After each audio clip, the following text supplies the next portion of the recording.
Welcome to the 4205 cast. The Kings are coming at you live, but you will hear us on tape delay. Tonight I have with me Joe, Chris, and our special legal correspondent, Dylan. Dylan, you son of a bitch. So special. You're 100% special, yes. Yeah, Theo had to say all of our names because he wasn't having none of that say your own name at the same time bullshit. No. This a special holiday episode of the 4205 cast. I thought we already had that once, post-holiday episode. Post-holiday. No, did we have one before? We're in between holidays. Yeah. That's right. That's right. We do have New Year's coming up. We do. Yeah. Sad lonely New Year's. I'm getting started early. Yes, there you go. 2021 will be much better, like a sensu bean. Are you sure? Are you sure? Because I'm getting ready for 2020 Ti. You won't be able to get it. Yeah, well, as my father-in-law says, everybody's like, "Oh man, can't wait to be done in 2020." But as my father-in-law says, trust me, it can always get worse. Always. That's how I live my life. Yeah, I don't like challenging the universe like that. Yeah, exactly. And I think a lot of people are challenging, and it's going to be a rude awakening. Yeah, it's not. Yeah, it's not going to be fun. Yeah. We'll see. Hopefully, all will be well. Yep, all will be well. So how's everybody doing? I'm hanging in there. Yeah, we're doing all right. We're doing all right. I don't care about you guys, Dylan. How you doing? I'm doing well, thank you, Theo.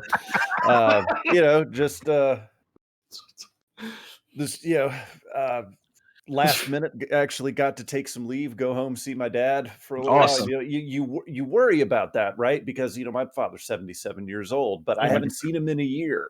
And then I'm going to get assigned to Germany for my next assignment, and don't know when this COVID stuff is going to end. So don't know when the next time I'd be able to take any type of leave to go home would be. Yeah. But leave was approved at the last second. So I only had like 3 days because we couldn't board all of our animals. So the wife and the kids are still at home. I had to come back. Plus I have to be back in 2 days because I have to let one of the attorneys that works for me take some leave too. So okay. I got leave the last minute as well. Like 2 weeks, no school, and I was like, cool. What will I do with all this time? What can I do? Yeah. Play all the games, I believe. Play all the games. Play one of the games. That's really all you need. It's really only one game I'm playing. That's fun. I mean, it's a long gun, so Yeah. Yep. All right. Well, that's a fun transition. It is. But before we get really rolling here, I do want to talk about something that just recently happened. That we talk about professional wrestling on this podcast once in a while. It's sort of an aside, but we've had lengthy discussions about it before. And yesterday we had the unfortunate, very surprising news that John Huber, better known as Luke Harper in WWE and Brody Lee in All Elite Wrestling, had sadly passed away at the age of 41 due to a non-COVID related lung health problem. And I wanted to talk about that. Ongoing. Yeah, well, right? It was like a state. I didn't even know he was sick. Nobody knew. Nobody one knew. I think maybe some of the journalists might have known, but it was like such a protected secret. I think they had kept it on the down low intentionally, or they just weren't just flat out weren't told. Did Meltzer or Keller say that they knew? I don't know. Meltzer just said it was a state secret, and Sean Ross Sapp said he was either sworn to silence or just didn't say anything. But I wanted to mention it because I have my very first memory of Brody Lee, as I always knew. Our memory, I believe. Yeah, that's right. I was here for this. Yeah, Chris and I and Andre. Yep, yeah, we're all there. We were at a Chikara show in 2011, and it was Brody Lee versus Ultramantis Black. Now, Chikara was a promotion that was known for its over-the-top characters and like really flamboyant costumes and just comedy wrestling, right? They are absurd. We had just gotten done. We had just gotten done watching a tag team called Los Ice Cream that featured El Ice Cream and El Io da Ice Cream. So out comes Ultramantis Black in this really in this leathery Kamen Rider looking outfit Mm-hmm. And everybody's going crazy because she's doing all the indie flippy shit. And Brody Lee comes down into the ring in this sweaty, stained wife beater tank top, this messy ass jeans. He's a hairy motherfucker. He is humongous, and he just whips the shit out of. He kills him. Just kills him. Destroys Ultramantis Black. He was what 6'5", 6'6", and he 6'4", I think. He moves with he moves with the grace of somebody who is a lightweight. Just like he did like a head scissors spot one time, and I was like, what the fuck just happened? Like I like a full around the daisy fucking head scissors. And I remember it was crazy. Yeah, I remember being really impressed with him. Yeah. Even though the heel won, boo. But I was cheering for him. You were, because well, you want to talk about the powerbomb? When was this Chikara event that you guys went to? December 2011. Yeah, this was Joshi Mania. Just about 9 years ago. Just about 9 years. The reason I say is his Wikipedia page has a picture of him from a Chikara event in November 2008. I was like, holy shit, don't tell me that his that same photo from that same event. It was 3 years later than that, but I took a look at those pictures. That is a baby face, man. Oh, yeah. Dude, he powerbombed Ultramantis Black so hard. I felt like, because we had really good seats. There was like a platform that was like right next to the ring, and the wrestlers would come in. Like we were like right next to all the entranceway, right? Dude, he powerbombed Ultramantis Black so hard, like everything shook. Yeah, wow. Like it was like, oh my god, like it was loud. What arena was this? It was the one on 14th Street. I don't remember. It's a small locale in Chelsea. Yeah, it was just some event hall, really not built for wrestling matches. It's an event hall. I'm forgetting the name, but I'm gonna look it up now because it's gonna drive me crazy. All right, you go ahead. But around the corner from my old house. That's right, it was. Yeah. So when he came into WWE as part of the Wyatt family, I'm like, oh, that's Brody Lee. I know that guy. Mm-hmm.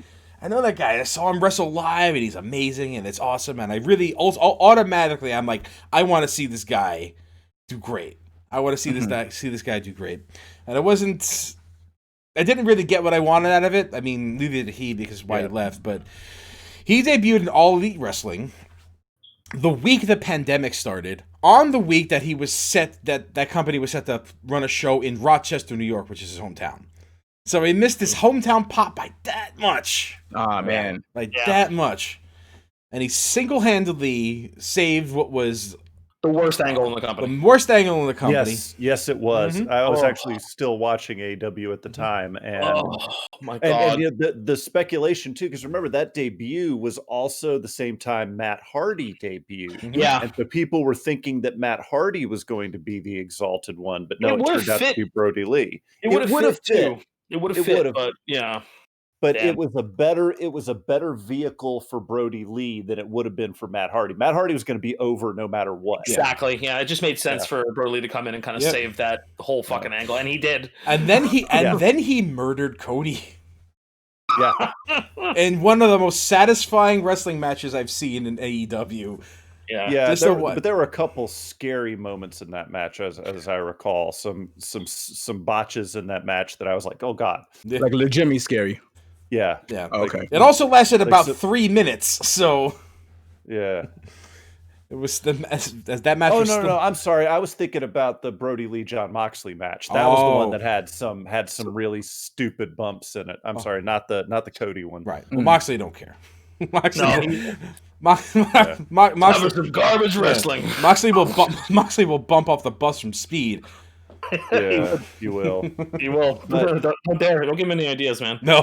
But the one thing about Brody Lee too is that, even though he played this really dark, crazy, sick character in WWE and not too much different in AEW, everyone in the industry that has responded to the news of his death have all said that he was completely unlike the characters he portrayed on TV, and that he was just the nicest guy.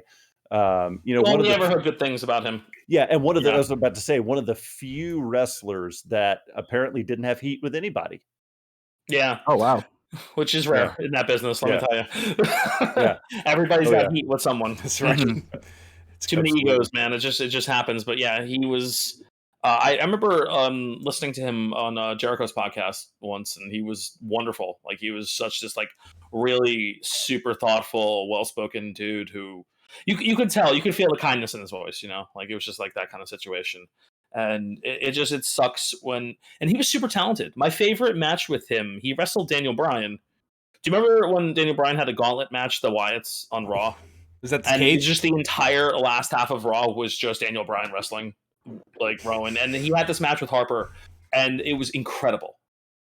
And I'm not saying that like obviously Daniel Bryan's wrestling, and that's a part of the equation there, but like when you can go in the ring and wrestle with Daniel Bryan and look good, like that says something, right? And not have Daniel Bryan carrying you on his shoulder. Yeah, exactly. I think that's the point too, because Daniel Bryan could, Daniel Bryan's one of those guys that could have a match with a broomstick and make it entertaining. But he's the best, so that's what happens when you're the best.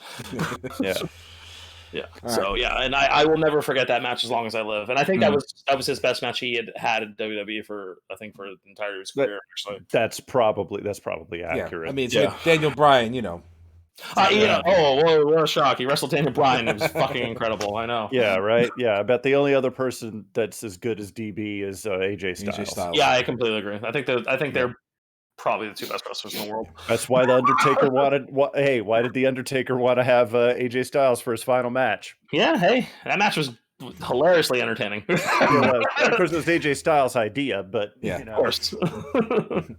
But so Brody Lee, man. Rest in peace to John Huber.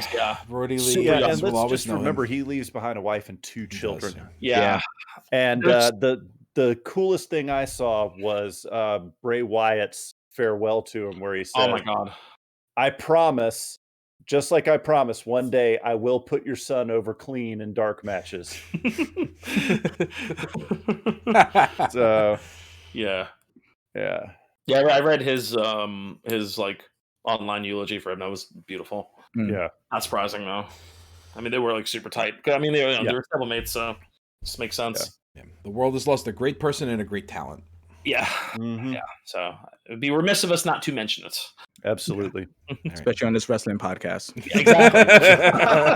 Yeah, it's your favorite, Tommy, right? Of course, I love it. I'd say let's reset the clock, but that would just make 2020 less just that much longer. Yeah, being new here, and considering the amount of discussion that just went on in the prior topic, I'm going to assume that Theo does not watch wrestling.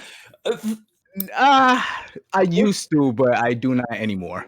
I only watch it with these guys. Yes. Sort of like me being a lapsed Catholic, you're a lapsed pro wrestler. Yeah, definitely. Yeah. Okay, got I understand the terminology. I could, say I can say the prayer, but I'm not. Yeah. Go there maybe once a year. Yeah. Sure. Yeah. We drag Theo along for that. No, I love it. Wrestling it's always better with people. Always. Yeah. Always. Yeah. Always. No question. Yeah. All right. Yeah. Get into some what you're playing. Oh yeah. Who's starting it? Usually you start. start. You want to start us out? Who me? Yes. Yeah. Oh yeah. I'm playing Cyberpunk. All right. Now let me just get this straight. I'm playing Cyberpunk on a 5900X with a 3090. Oh. So it runs. So you're playing Cyberpunk. Yeah. I'm actually playing the game. You're actually playing it. You're the 1% are actually playing Cyberpunk. Yeah, exactly. No, and it's when you have hardware that can run it, it's a it's GTA in futuristic GTA with cybernetics, basically. Yeah, the thing we always wanted. Yeah, that works. Now of course obviously CD Projekt Red doesn't have the experience making open world games that Rockstar has, so the vehicle AI is kind of weird. The AI of the police is kind of weird, but because they just don't have the experience making those big worlds. I love it though. I mean, the main story is great. A lot of the side quests are really cool. There's this one side quest where you have to hunt down people who are suffering from what they call cyber psychosis. Yeah. Nobody really knows what the cause is. but each one of those cyber psychos has a really interesting story that fits into the world of the corporations versus the people and all that, and they're all good tales of how these people went nuts, really. Yeah. And it's not told through any cutscenes, though. It's told through all the data that you find. So you actually have to read the data that you find to understand what's going on. If you just I like that. yeah, right. If you just, because there's a person who gives you the quests, right? There's a person who gives you the quests, and you have these nifty little, these short little conversations with her, and you can just, check it off of your job list and go, or you can actually read the data and and understand what's going on. So you have options. Yeah, it's tough when you're streaming, though, because what am I going to do? I've been streaming. Sit there for 15 minutes and read a data log. Yeah. This is engaging entertainment. This is the problem I have with streaming RPGs. It's like I want to stop. I want to stop and smell the roses, but these people are like, action, please, action. Yeah. I do have a question about the world of Cyberpunk 2077 because it was one of my reservations and one of the reasons I haven't actually loaded it up yet. I know it's like one big hub world, right? So one of the things that turned me off of, let me say Breath of the Wild again, is that I felt like it wasn't a satisfying sense of exploration and discovery. So would you say like discovering things in that world like feels satisfying and contributes to the growth of your gameplay experience or the character that you're playing in any way? To be fair, it's more along the lines of a Ubisoft open world where there's just a lot of shit on the map. Now, unlike the Ubisoft stuff, though, like you'll have a bunch of icons on your map and you won't know what the hell it is. You have to actually go to it to find out what it is. And then you get a call, and whoever the fixer is or the contact will explain what it is, and then you'll start the mission. So it's is it great? No, but I do find myself, the one thing they nailed is the aesthetic. Aesthetic is fantastic. They have to. Yeah. That is Cyberpunk. Yeah, I guess if you don't nail Cyberpunk, then what are you doing? Yeah. So I would. They had to. I guess as a follow up to that, it's like, how often would you say you've walked away from one of those discoveries with a satisfying feeling?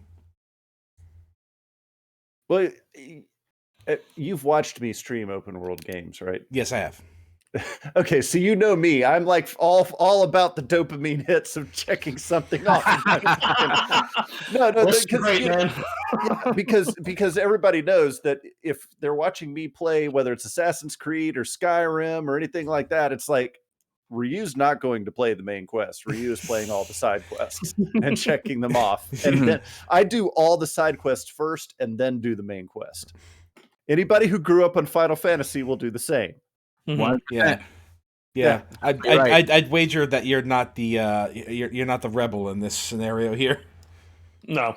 I'm not at all saying that I am, but you ask, did you feel satisfied? Hey man, I'm the kind of guy that loves just checking shit off of a list.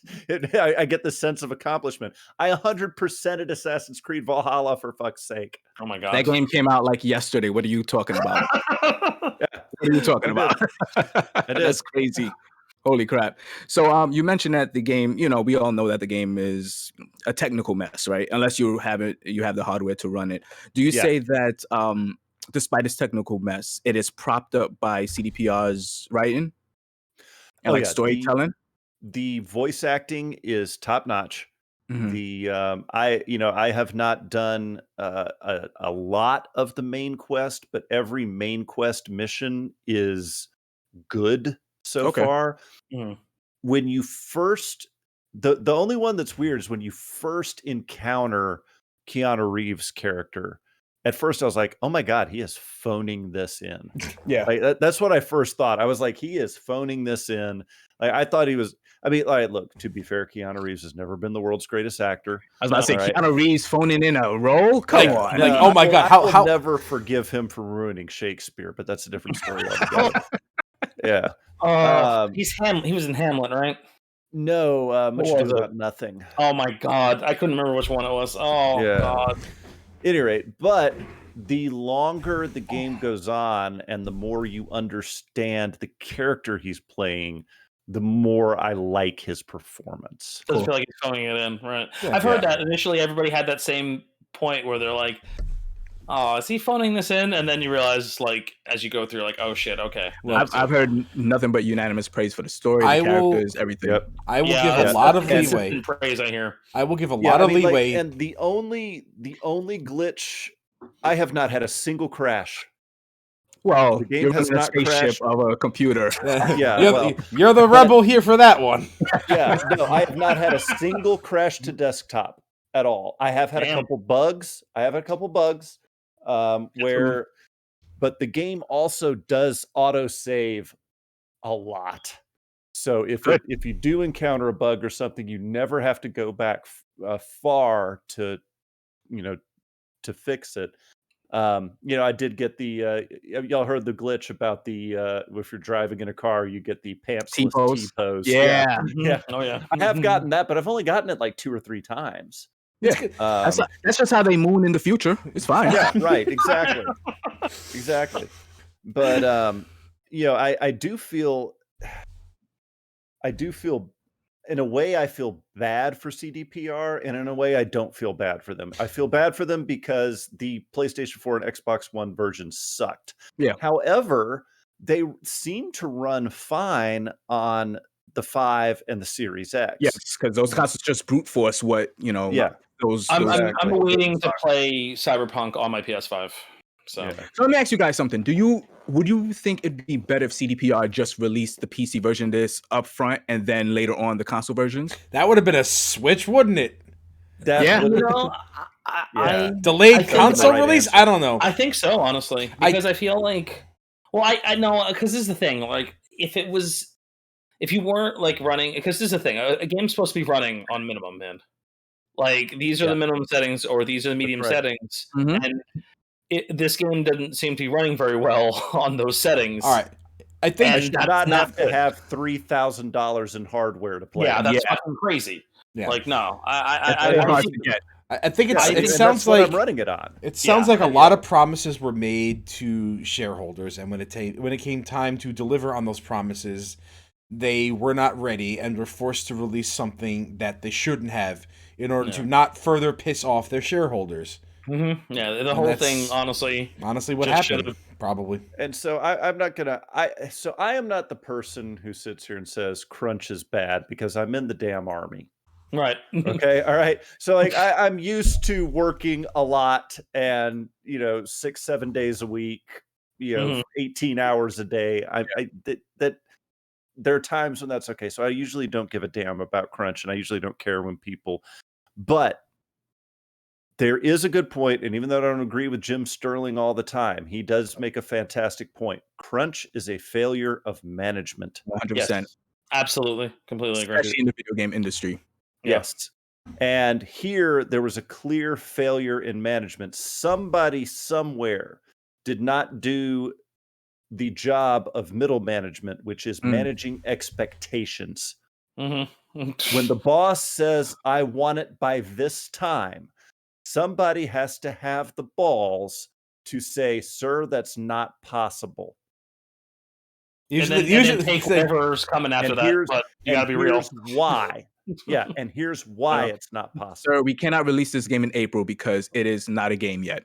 Well, it's not a game when Theo says it's not a game. The most glowing review. But again, I think y'all hit the nail on the head, though, is that if they had just released the PC version, if they had been able to focus on the PC version and then taken 6 months to a year to port it, we wouldn't be here. Yeah, it wouldn't be nearly as bad. Yeah. It's still, there would have been a lot of frustration from the PC gamers. You would have been upset, yeah. Yeah, but like not PC gamers, console gamers. Would there have been? Because if they weren't focusing on the console versions, they would have been able to make sure that the PC version ran on a wider range of hardware. That is true. And because this is the thing, the console gamers, they would have been sad, but at the same time, when you present them with a finished working product, they don't care. They're like, oh, cool, this game is fun, this game's great. Yeah. Did Witcher 3 release simultaneously on PC and console? I believe so. Yeah, it did. Okay. I don't know. I mean, I got it on PC, so I don't know. Me too. But, I built my PC for that game specifically. Yeah. So. Yeah, my Still, PC in my was opinion, greatest game I've ever played, and I've been playing since the 80s. So yeah. You've been playing The Witcher since the 80s? Yeah, exactly. Yeah, with the time warps and all that. Yeah. Mm-hmm. Yeah. Hate just jump to the left. Hate teleporting. I hate portals. Shake to the right. Yeah. I'm glad you're enjoying it, despite I everything. really am. There are a lot of valid criticisms about that game, and honestly, the best and most honest review I have seen is Sophia Narwitz's review of it. She hits the nail on the head about everything that's good about that game and everything that's bad about that game. It's just sad that she writes for an outlet of Russian state media. But, hey, good review is a good review. No, it is fantastic. If you can trust the critic, then that's a win. All right, I'm really looking forward to being disappointed by this game. I don't think it'd be knowing the expectations now, TJ. I don't think you're going to be disappointed. I think he wanted the newest version of Deus Ex, so that's probably why. Yeah, I set the bar. In fact, that's a point that Sophia makes in her review. Yeah, I thought I honestly, up until the game released, I did not know what Cyberpunk was. Yeah, I did. I went on media blackout for it, but I did set hopes for it. So of course you did. Yeah, of course you did. So we'll see what it is when we get there. I'm not gonna lie. The entirety of the disaster has made me hesitant to boot it up because I'm like, what if I just wait? Just wait. Sad. Just wait. Do you have a PS5? I do. Okay. So I mean, apparently that's the way to play it on console. It's fantastic version. Well, it's fantastic relative to. Yeah.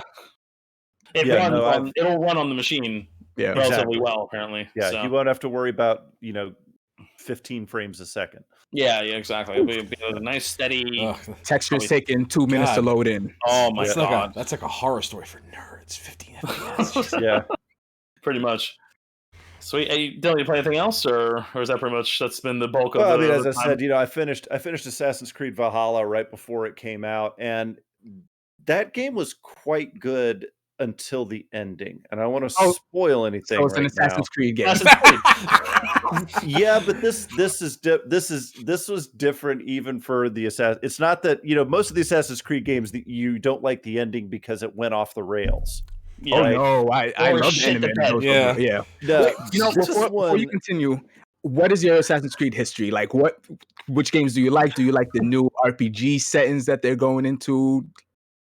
So I've played every single mainline Assassin's Creed game. Damn, okay. Every single one. All right. I platinumed all of them up until they started getting multiplayer. So yeah, I've got.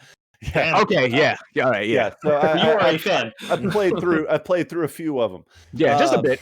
Yeah, a bit. Yeah. So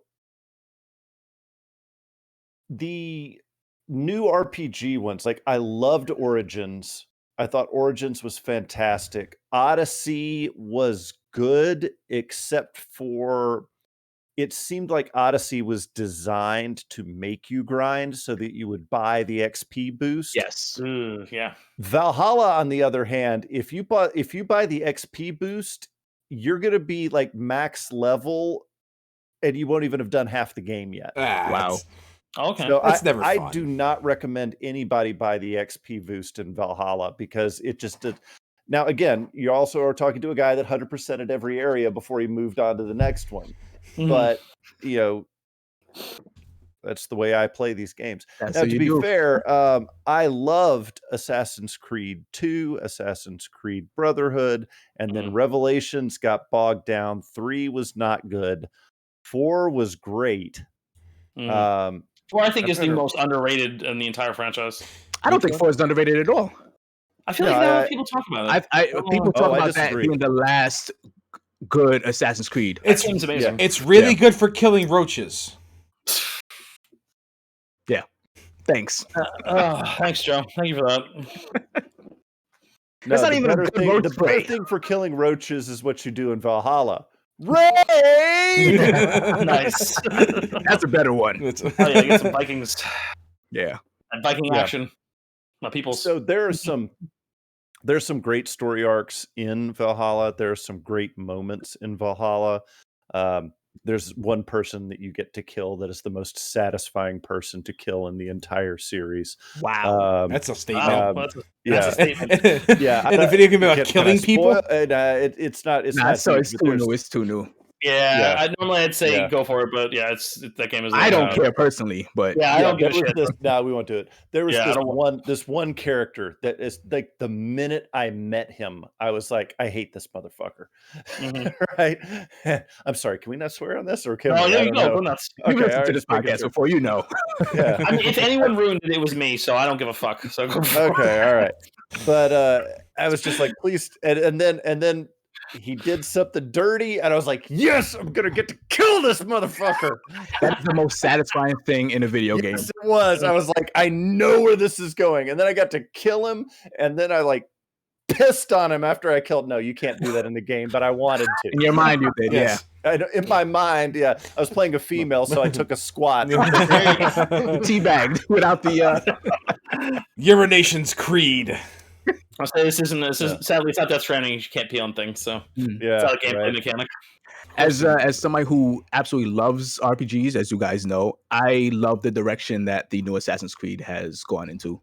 Okay, but I think I would be willing to jump back in with Origins. Here's my thing. Those games are so big that I have to play every other one. Yeah, I get that. I skipped Origins and jumped right into Odyssey, and I was like, "This is fantastic." And I even thought about like playing Origins, but I was like, "I'm not going to do this. I'm not going to actually beat this game." So I looked at Valhalla, and I was like, "Man, this is breaking my every other Assassin's Creed rule, but I really want to play it." Hey, if it's good, it's good, man. Yeah, I know, but those have you seen the map in Valhalla? Nope, I don't want to look at it. It's gonna make me this guy has, yeah, you know. And I think there's a DLC coming out, expansion. DLC? They had some Yuletide event that I didn't bother because I'm like, I got to go through Assassin's. I've had enough of Assassin's Creed because I 100%ed the fucking thing. Yeah. I got to play some Cyberpunk. Yeah, makes sense. Nice. Yeah.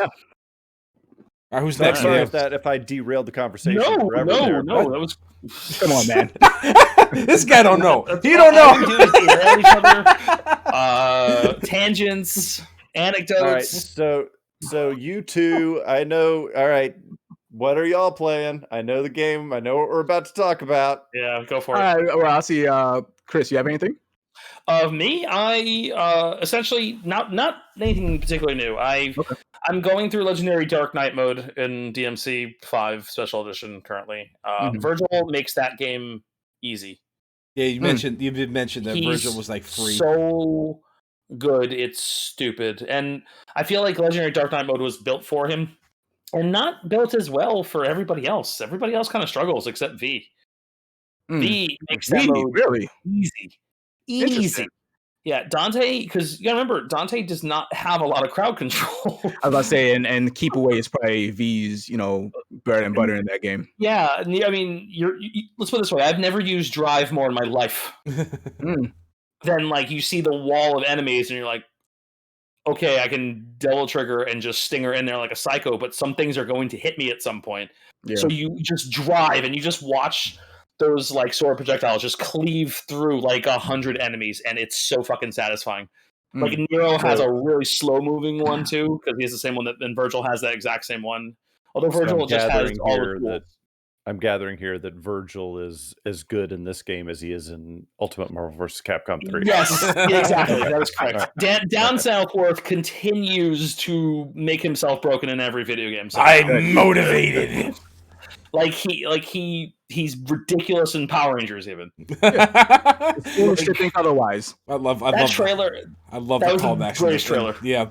I love the callbacks in Battle for the Grid. It's so funny. So good. Foolishness, Lord Zed. Foolishness. It's just fucking amazing. So I love it. It made me happy. But I'm having a lot of fun playing through. I alternate. I'll play a couple levels of Virgil, then I'll play a couple levels with the trio, and I'll just kind of switch off there. I'm on mission 15 with both of them at the moment on Legendary Dark Knight difficulty. So I have bought a bunch of fighting games on the recent sale. Here we go. Although this one's left over from the last sale. I picked up Them's Fighting Herds. Yeah, I've heard good things about Them's Fighting Herds. So I've heard good things too. It is fantastic. This game feels... you know what it reminds me of gameplay-wise, if I can describe it? It feels like old school Guilty Gear. That's the best way I can... Like, it feels like Guilty Gear X. Like, you know, like Double X or whatever. Like, with not an absurd amount of mechanics. It's like 4 buttons. You got 3 attack buttons and a functionality button. And, you know, throws, air combos, resets. It's really fantastic. It's got a very small cast. Who developed it? It is. I can look that up right this second. I don't have it directly in front of me right now, but okay. They were a small team that were originally developing a My Little Pony fighting game, and they got C&D'd by Hasbro before like they could get any traction on it. Okay. But like, I mean, they weren't going to like put. I think they were just literally making it to make it, right? And the early builds of this game looked fantastic. Mm-hmm. And I just have one question. Mm-hmm. Are they bronies? They're not bronies. They're the guys who made this game. Oh, well, 100% they absolutely are. Because you don't make this game. You're not a brony. That's who this game was made for. This was that 100%. Very small niche of the fighting game community that really liked My Little Pony. That were probably bronies as well. Follow-up question. My little brony. Yes. My little brony. Are you a brony? Me? No, not really. I watched a bunch of the first season, and I think the show is really well written. It's a really fantastic cartoon. It's like one of those cartoons that's better than it has any right to be. Well, I think it's that way. Over the aesthetic. I think the appeal. Yeah. I think the appeal that the brony culture gets from it is because it's probably written so that fathers can enjoy watching this cartoon with their daughters. That's accurate. I think that's a big part of what went into it. Also, just a large part of it is just a bunch of people who like good cartoons. Just because it's just a good cartoon. It's an extremely well written, well thought out, well constructed cartoon with really fantastic voice acting and really well written characters. So anyway, there's a fighting game based off of it. I got C&D and them fighting C&D and here we are. And I'm really happy that they. And in a way, I think them getting C&D was the best thing that happened to them because now they have an opportunity to make actual money. and it has GGPO, so you can actually roll back. I remember that. Yeah. So the way it immediately shoots to the top of my playability list. Like I'm not on the GGPO hype train. Well, it doesn't have to be people who are. It doesn't have to be GGPO, but rollback netcode. I think it's overhyped. Rollback netcode is important for a lot of people.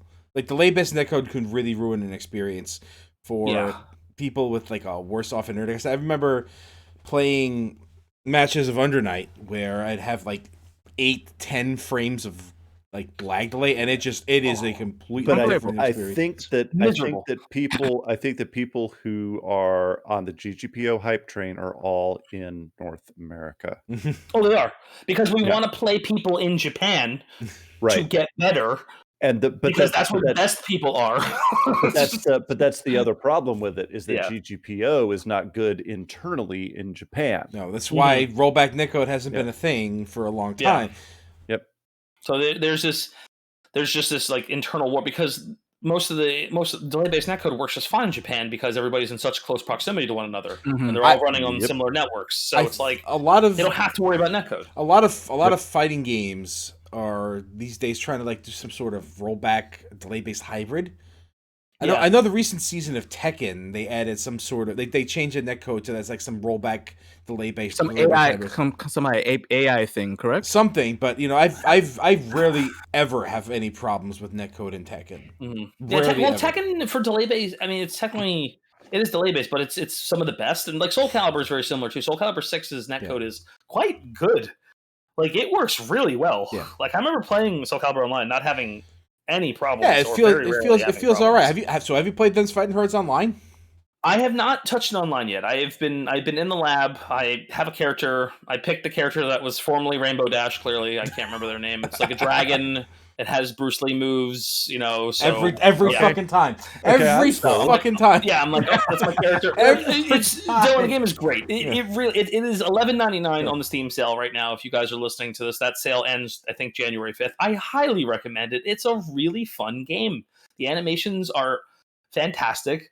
And yeah, it's got some tech, man. Like there are things to be found in there. Joe, it's very free flowing combo system structure. Okay. You will really like it. I really do like that. It is very engaging and rewards you for experimenting. Okay. So I think you'll really like it. It's a lot like Under Night in that way. I'll give it a look. Yeah, I would recommend it. I really would. It's really, really freaking fantastic. I also picked up another Arxis fighter, which I touched for the first time today. Called Chaos Code. It's not new. It's older. It is. I think I had seen like Wooly play it at one point or something. And... So, have you by buying this? Have you doubled the player base? I might have. More than likely. Hey man, that's what happens when you buy an old fighting game. Unless they just roll back into it, and then all of a sudden it's got 2,000 people playing. We should do some Chaos Code. Sound like this visual novel I used to play. It probably is the same thing. I'm sure this is the fighting game version for the visual novel I played. Like without a doubt in my mind. It sounds to me. It sounds to me like some Sonic the Hedgehog bullshit. It's not. Well, apparently there's a really good Sonic fan fighting game that I actually want to try out at some point that I've only heard good things about. Sonic and fan are like this, okay? Not like this. Like, what are you talking about, man? Like this is here. You are here. Move far away from it. Oh, okay. Yeah, that's probably right. Sonic and fan fiction. You are here. This is the fan fiction. Get the hell out. Fan fiction? Oh, God. Well, that's a whole different animal, man. I said fandom or just a bunch of... It's a fan-made fighting Funny game. You should use the term different animal in Sonic fan fiction. Yeah, that's probably not a good thing. I digress. I'm gonna take it off of YouTube. I'm gonna stop this. Put it into that bit. But yeah, so... Yeah, getting some bad Sonic 2006 vibes right now. Nothing is as bad as that. Literally nothing. It's no use. It's no use. Oh, what a piece of shit! I played that game on launch. That's bad. Why? I didn't buy it. Okay. First off, my roommate at the time had bought a PS3 on launch, and he bought that game without talking to me. I was like, John, why did you buy that? Why did you buy this game? It's really bad. Wait, why did you buy that game? I don't know. He's a Sonic fan. Sonic fans are weird. No, he's not. He had a Genesis, probably. Yeah, he did. He's a Super Nintendo guy. That's weird. He never played a Sonic game. He wanted to play one. So, he had a Dreamcast, though. So. Okay. Some fun, because Sonic on Dreamcast was good. Yeah. It was good when it came out. Yeah. No, it didn't hold on today at all. No, the attract mode when I used to go to Circuit City was amazing. I was like, yeah, I should get a Dreamcast. I never did. I didn't either. Played the fuck out of Crazy Taxi. I was working at GameStop when it came out. So. Oh, yeah? Yeah. Oh shit, Dylan, you're a next GameStop employee too. That makes a lot of sense. Yeah. This works out perfectly. I told my story about them on a prior episode 5 cast that I guessed hosted. Or not well, really even hosted, Jixon were on, right? Yeah. Yes. Yeah. So them's fighting herds, a little bit of Chaos Code, a little bit of DMC. Not much else new. Like I said, I'm staring at Cyberpunk, and I'm not sure if I want to do it. Or I'm like side-eyeing it, not staring so much as side-eyeing, being like, yeah, I'm kind of like, do it. Yeah, I think I'm gonna do it. I'm probably gonna do it. Do it. So do it. I have a whole like month off. I was about to say, just do it, man. It's supposed to be a time to just go crazy, play anything. Do it. Yeah, do it now. Do it. All right. Maybe I'll start. Okay. I also did play one other thing. I tried out The World Ends With You on the Switch. Moving on. Joe, go on. let's talk about Yakuza. Let's go. The Yakuza. Yeah. So Yakuza's bad stuff. That's all I wanted to say. Well, I did do my yearly playthrough of Secret of Mana. Yeah. And every time remake or original? Original this time. Okay. Original this time. I'll do the remake next Alternate year. between, okay. But every time I go back to it, I am just astonished by how much of that I forget. That's funny. I'm just astonished. Like, I played this game once a year for the last 10 years and on and off for the last 25. And every time I go back, I'm like, What am I doing? Where am I going? What I forget? I missed that thing. I go back for this thing, and I'm like, I feel like an idiot playing this freaking game. I haven't played it since I owned it for the Super Nintendo, and I'm trying to get my wife to play through it with me, but like coordinating the schedule is nuts. Yeah, it's adult life for you. I did play it multiplayer last year with Josh, and that was a lot of fun when he was here during December, so that was a fun time. It was the first time I'd ever really played a multiplayer, actually, even the whole way through, so it was the remake we played. So I spent the whole playthrough, I streamed the whole thing on Twitch, because that's what I do now, I share that experience. I had been singing the praise, the javelin's my favorite weapon, I love the javelin, it's a great weapon, bow sucks, bow sucks, javelin, best range weapon, boomerang, fuck the boomerang. And I managed to get the level 9 javelin for the first time ever. Really? Yeah, I was very happy with it. I marked out for it. I learned a bunch of new stuff about it that I never realized, like new tech. Yeah, Jixon and I were exploring some things. You remember that face in the water? I don't know if I ever told you about the face in the water. I've seen it before. There's like a speck on the map where like you fly up to it right under. There's like a face in the water with like dead pixels or whatever. They're not animated. Apparently, there's another one. It's a mountain range. It's exactly the same. And I'm looking at this and I'm like, oh, that's intentional. They did that on purpose. And now I'm back to wondering what the hell it was for. But you forget the next time you play. I'll forget the next time I play. It's not even in the remake anyway. So that was my very brief experience with that. And yeah, it's just Secret of Mana. I played it 1,000 times. There's nothing new I can say about it. Well, actually, there is something new. You just learn new stuff. Just learn new stuff. I guess. It's not quite the Deus Ex find something new experience every time, but. What is gonna be like that again? But yeah, Yakuza Like a Dragon is finished, and I was really sad to see it go. Oh, I'm looking around. You're playing so much mahjong. It's the way to make money. It's the way to make money. Yo, Yakuza 0 taught me how to play that game. I'm like, I think I love this. Yep, I think I love this.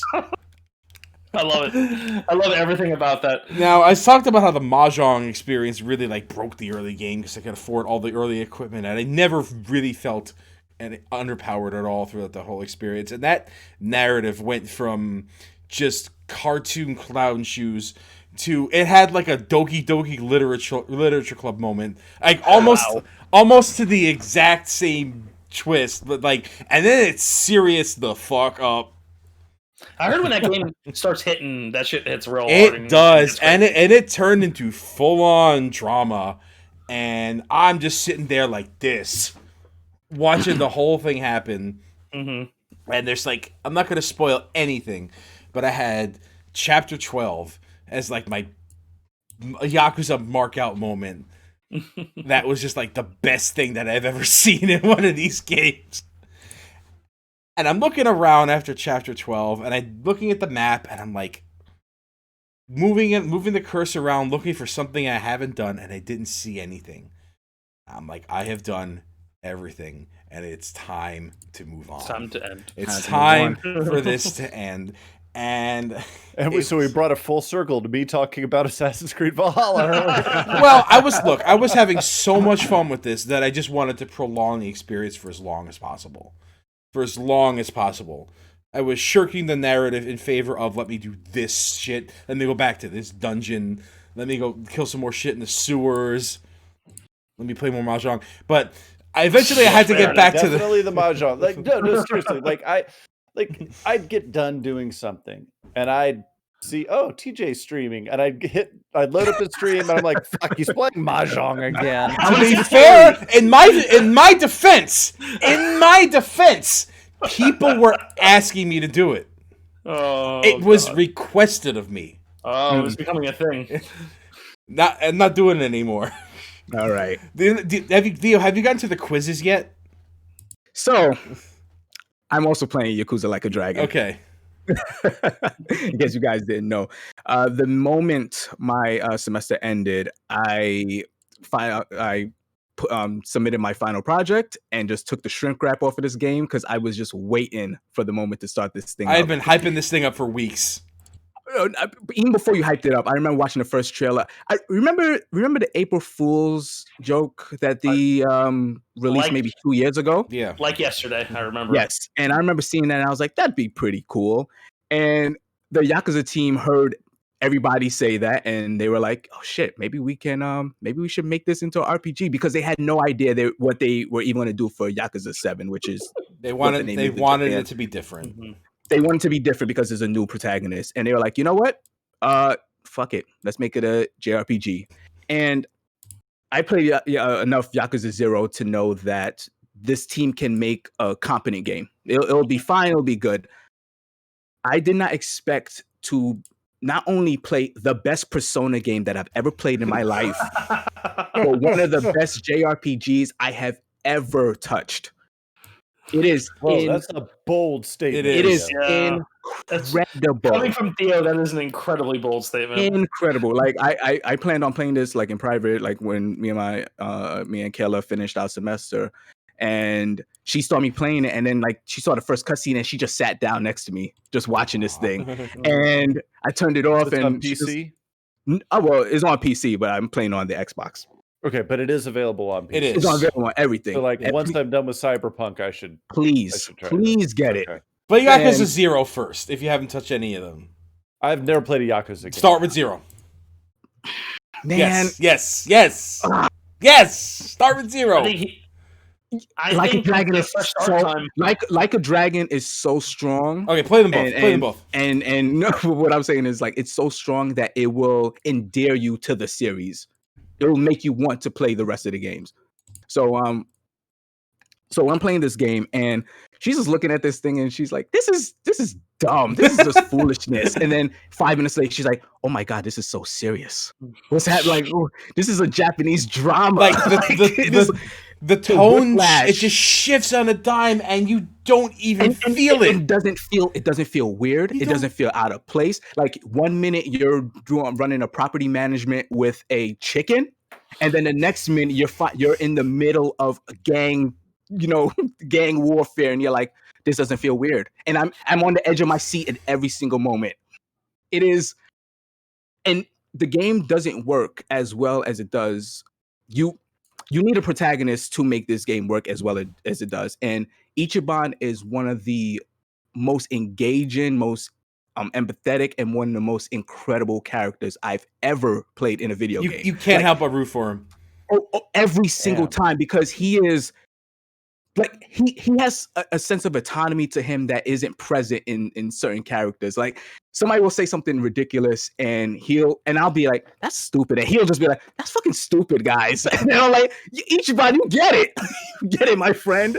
And the fact that they took this game and they didn't know they were going to make a JRPG with it, and happened to make one of the best JRPGs I've ever played, is just astonishing to me. I'm about 30 hours into the game, at chapter 7 right now, and I just keep getting into battles, and it's never boring. It's never boring. It always feels fun. Boring. I've run from battles like 2 times. Yeah, and only because the enemies are actually tough. Like, I was like, you know what? Yeah, let me get out of here, because these skater boys are fucking me up. Even when we're decked out in equipment, so Chinatown enemies can mess you up. Yes, they can. The cooks with the fire. They will, and the kung fu guys. And they will mess you up. You up. There is combat because it's turn-based. You automatically think it's slow and plodding, but combat is so frenetic that, like, you have an active guard button in the game where, like, somebody attacks you, where you could actually guard the attacks. So you're constantly on your toes playing the battle system. It is. I cannot stop singing praises about the game. The one thing I don't like about it is a tiny nitpick. Whenever you get a stat gain, is the color red, and it fucks me up every time, because red in games are bad. Yeah, that took me a while to get used to. I'm like, oh, this is better. I'm like, was this good? Oh, that was blue though. It was better. Blue is bad. Red is better. Okay. Oh shit. Okay. All right. Yeah, but that's a way to hack that on PC. Yeah. Right. It's their first RPG. It's got and the fact that I don't know the rules yet. I keep getting to this, and the fact that this is their first RPG, like I said, I knew it was going to be a good game. But they there are people that made this game that absolutely love RPGs. Like when you finish a quest in the game, Ichiban says with finesse. That is a Dragon Quest fucking pull. Like whenever you finish a quest in Dragon Quest, the main character says with finesse. And I'm like, this fucking game, like, it doesn't have the bullshit that Persona have where you have like only one thing to do in the afternoon and then it's reset the next day. You could drink. They have this thing called drink links with your party members. And me and Keller's watching it and we did a drink link. I was like, well, guess I got to do the next one tomorrow. No, just talk to your other team member. Just right there. I think you just did something very, very profound for me, Theo. You just gave me another reason to play through it again. Now I can play through it with the English. Now I can play through what? Now I can play through it again, but in English. Oh, you played in Japanese? Of course I did. The English dub is so good. All right, Ichiban is incredible. All right, I'm gonna play through it again in English. Yeah, just do New Game Plus. What's your? There you go. This game has a job system. What's your favorite job? What's your favorite job? Breakers. Breakers like Breakers ridiculous. Breakers ridiculous. It's like great. The spin move when it's a group of enemies. It's like, oh, I'm done. The AOE is like this big. It's so big, and it draws them in. It's so good. Yeah, sorry, Dylan. What are you saying? No. I was just gonna say, Joe mentioned that he had played it in Japanese and you were playing it in English. Mm-hmm. I remember with Ghost of Tsushima that I started that game playing it in Japanese. Mm-hmm. All right, because it just would have been appropriate for the aesthetic. 100%. But the lip sync did not match up. The lip sync only matched up with the English version. Wow. Oh, yeah, shit. Yeah, exactly. For a game with a Kurosawa mode, that's very interesting. Yeah, and it's an American developer. Yeah. And so I had to change it to English because there are a few things that piss me off more than the mouth. That drives me crazy too. I am more likely to play a native language for lip sync alone. Yeah. Well, so I'm wondering with Yakuza, is the engine intelligent enough to switch the lip sync for what language you're playing? It is. I haven't noticed anything, so I would assume it is. It syncs up with Japanese. You do not get the Gordon Liu experience. Right. And now, I am going to kill you. Yeah. But I will absolutely play this game because there's a New Game Plus, and there are so many things. As I mentioned before, there is a management sim in this game, and Kayla, she's going to school. She's getting her master's in business management, and she has just been stuck on this thing for all day. Just hours, just putting this thing. At first, she's like, ah, man, I don't really get this. And then next week, she's like, I'm going to fire this person, raise my stocks here, get okay. And I'm like, I want you to play this thing. I'm like, we have just infinite money now. Infinite money. Meanwhile, in my house, sumo.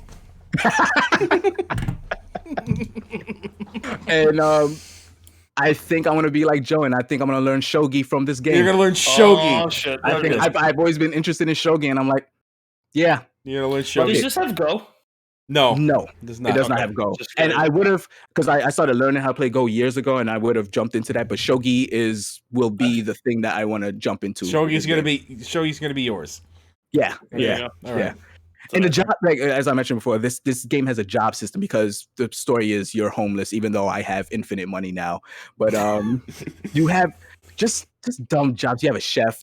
You have a breaker as a b-boy that just does insane damage. And my favorite so far, not for its stats, but you have a bodyguard, which is the game's Dark Knight equivalent. Okay. So me and Kayla's playing this game, and we're playing like we played Persona 5, like basically passing the controller back and forth, right? And I'm trying to figure out. We all know what Dark Knight does. It takes away HP to make their moves stronger. So I'm using this character, and he's using skills, and I'm like, I don't get why he's a Dark Knight. Like, he's in a black suit, so yeah, I guess that's why they said he's a Dark Knight. He's edgy. Yeah, he has a katana, so he's super edgy. Oh, mega edgy. Sunglasses, depending on the character you pick. Sunglasses every time. Huh? Every time sunglasses. Yes, bodyguard. Of course. Bodyguard sunglasses. Of course. So he has a skill where he stabs the enemy, and the enemy punches him off and takes HP off of him. So she's like, "Oh, that's the way they equivalent it to the real world, taking away HP from from your using a skill. And I was like, that's fucking genius. This game is that's just what this game is. Just a bunch of good ideas and quality of life stuff with the JRPG genre, just distilled into one incredible package with an incredible story. And Catherine Sheep in a movie theater. So Chris, yes. Do you think they like it? Maybe. I don't know. It's all right. Like it's a video game. It's a game.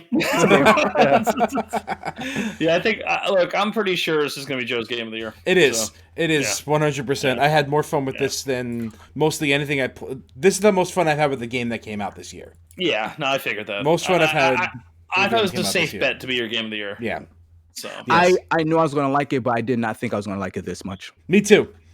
And same thing. Leaps and bounds, just way above what I ever thought this game was going to be. I had plans to play a bunch of different games because I have break right now, and I'm just looking at them. It's not Yakuza. Yeah, it's not. It was really sad to watch it end. It was really sad. I was crying not because of the drama, but because I'm done with this now. Fuck. What am I gonna do? Honestly, there was a mode that there's a point in the story where I got a little teary-eyed because Ichiban started saying he basically shonen speech. Oh my God. My friends are important. I'm like, God damn, this fucking guy. Fucking wait until this ending. You just fucking wait.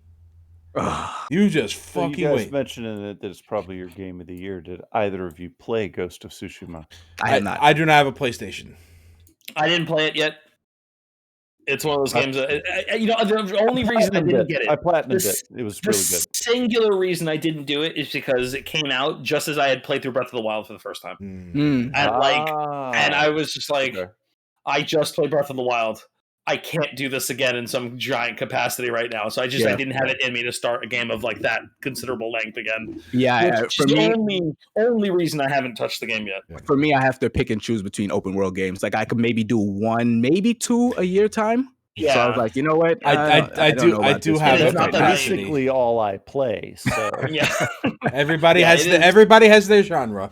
Yeah, everybody has theirs. It is something that I absolutely want to play. I am a maximum weeb, and I love samurai films. So there is no way in hell I'm not going to play this game at some point. I'm an anti-weeb.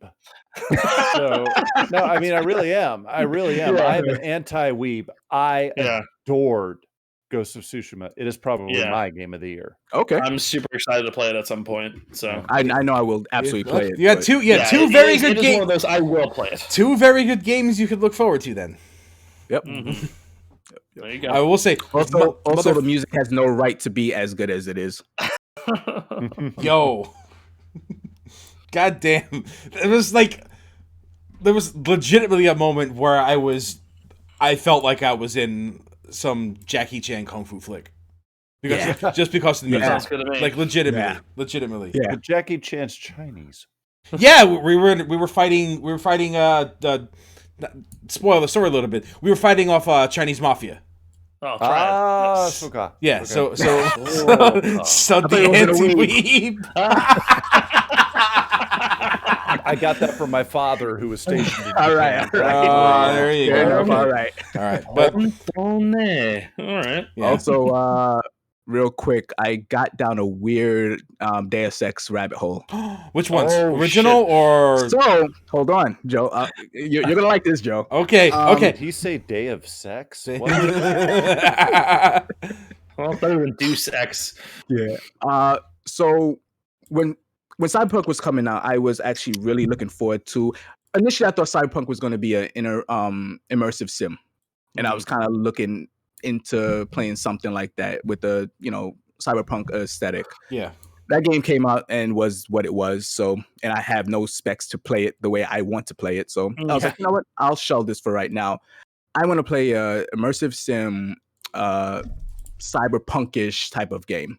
So I looked at my Steam library and I was like, yeah, Deus Ex. I just described Deus Ex. So I looked at the original Deus Ex, 2000. Joe probably bought it for you. No, I've had Deus Ex for years. Look, I could jump on a train and pay more for that that trip that I get. Yeah, for it's like 50 cents. Yeah, I know. It's free. So booted that up, and I was like, you know what? No, this is a year 2000 game. Let me see what mods they have out. So GMDX. I realized that I have Deus Ex and Deus Ex Revision. So I Googled it and I was like, you know what? What are the best mods for Deus Ex? There's this mod called GMDX, which is Give Me More Deus Ex. Give me Deus Ex. Give me Deus Ex, yeah. So I installed that because it's pretty unanimous that that's the version I should play first if this is my first time going through Deus Ex. Started that up and I was like, okay, this is pretty cool. About a few hours later after I played it, it seemed that while doing my research, I realized that Human Revolution was a prequel to Deus Ex, the 2000 version of Deus Ex, right? Yes, it is. So I was like, you know what? Do I want to play Human Revolution? Because I played a bit of it, but I never finished it. I maybe got halfway through the game.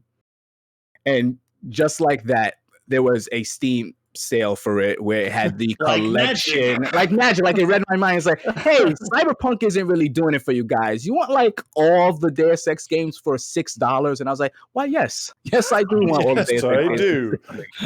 So thank you. I put my Deus Ex, year 2000 Deus Ex on hold, and I jumped into Human Revolution, which is the definitive version, which I did not own. I owned the original one. Okay. And I put maybe about like 5 hours into that. All right. It's cool. It is cool. But I'm gonna make a suggestion to you. Go back to the original if you want the story experience. Well, okay. Bias aside. The Human Revolution is the only one I own. The trail to the my Steam library has never been launched. Oh, wow. Dylan is a picture now. What happened? Oh no. Oh no.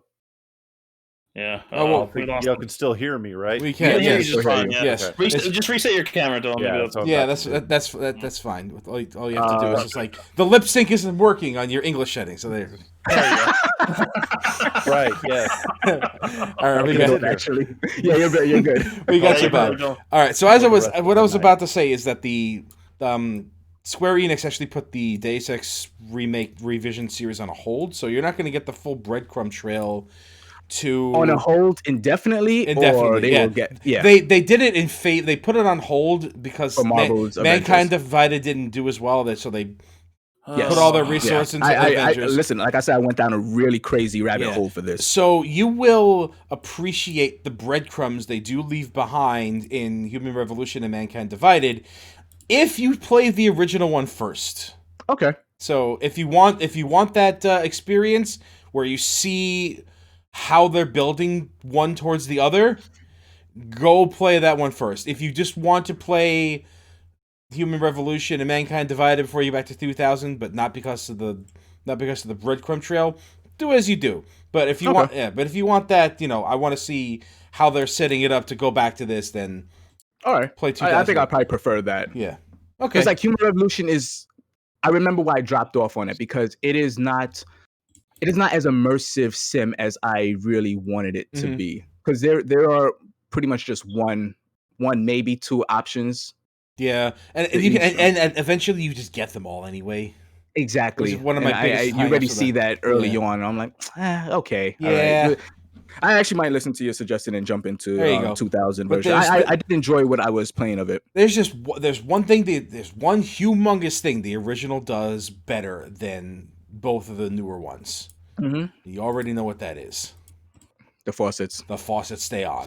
I went to the bathroom and turned the faucet on, and it turned off, and I was gonna just quit the game and uninstall it. I wanted to cry. But they don't have motion detecting faucets? No, it doesn't stay on. Doesn't stay on. Yeah. Oh, do you know about this? I didn't tell you about this, did I? There's no way he hasn't heard about it at some point. So there's no way he's friends with you and doesn't know about what you do. All right, I guess I have to explain this again. I have played the original Deus Ex so many times, but one of my favorite things to do in that game is to just go around and look for faucets because the faucets stay on. So I just vandalize every single thing I can find by turning on the faucets. Eternally? Yes, they just as long as the map, as long as the new map doesn't load, if it's on the same map, you walk away, you walk all the way to one side of the map, like load in another part of the map, you walk all the way back. That faucet stays on. He's about to buy the game right now. I see it. Oh yeah, yeah. That's a high selling Let me point. tell you, I'm sold. I don't know. I found Totally sold. I found it. Please, I TJ, was tell me more about these faucets so in amused, this game. so amused by the fact that it stayed on. Because I remember freaking Home Alone and Harry and Marv and the Wet Bandits, and it was very amusing to me to imagine that the faucet stayed on. All right, now I get it. Yes. Okay. Yes. All right. Yes. It all makes sense. Yeah, now. I've been actually meaning to get back to my I'm on board. You are the Wet Bandit. the Wet Bandit. Yeah, that's correct. I've been actually meaning to get back to my Wet Bandit playthrough on Twitch. I'm gonna get back to it on Monday. I think Faucet counter. I think the faucet counter is at 90 something. That's exciting. Yeah, so I've been counting the amount of faucets I've been vandalizing with like a tracker and like Harry and Mars head at both sides. It's hilarious. That's amazing. But yeah, like when the faucets turned off, I had to find a new thing. So I just went into everybody's apartment and just stole their fridge. Throwing the I fridge just off did, and threw it off the balcony. So I started fridge tossing. What did you do in the first game? The first the Human Revolution. Sorry, yes, Human Revolution. Yeah, that was where fridge tossing was born. Oh, I thought it was in Mankind Divided. No, it wasn't. I'd be going to apartments like, excuse me, sir, is your refrigerator running? No, it's flying off the balcony. Well, you better go catch You it. better go catch her. I find stupid ways to have fun in Deus Ex, and that is my reason for living. Give me Deus Ex with the faucets. When they make the newest one, when Square Enix realized that, yeah, we gotta. Please. That's why it failed. Please. Yeah, I'm convinced. Faucets. Always Faucets stay on. All times. Okay. War. All right. Yeah, that's me. Okay. The amazing Yakuza Like a Dragon and Deus Ex. Have you seriously never played it before? Deus Ex? God, I can't wait for you to talk. I can't wait to talk to you about this. I've started it numerous times, and I remember getting pretty fond of the revision version and then just stopped playing. The narrative, it's more ridiculous than Like a Dragon. It's like, every conspiracy is true! I love it. Yeah. All right. So, as long as we're done, we can just head on to the news. Head into the news. We're going to head on right into the news right after the break. Stay tuned.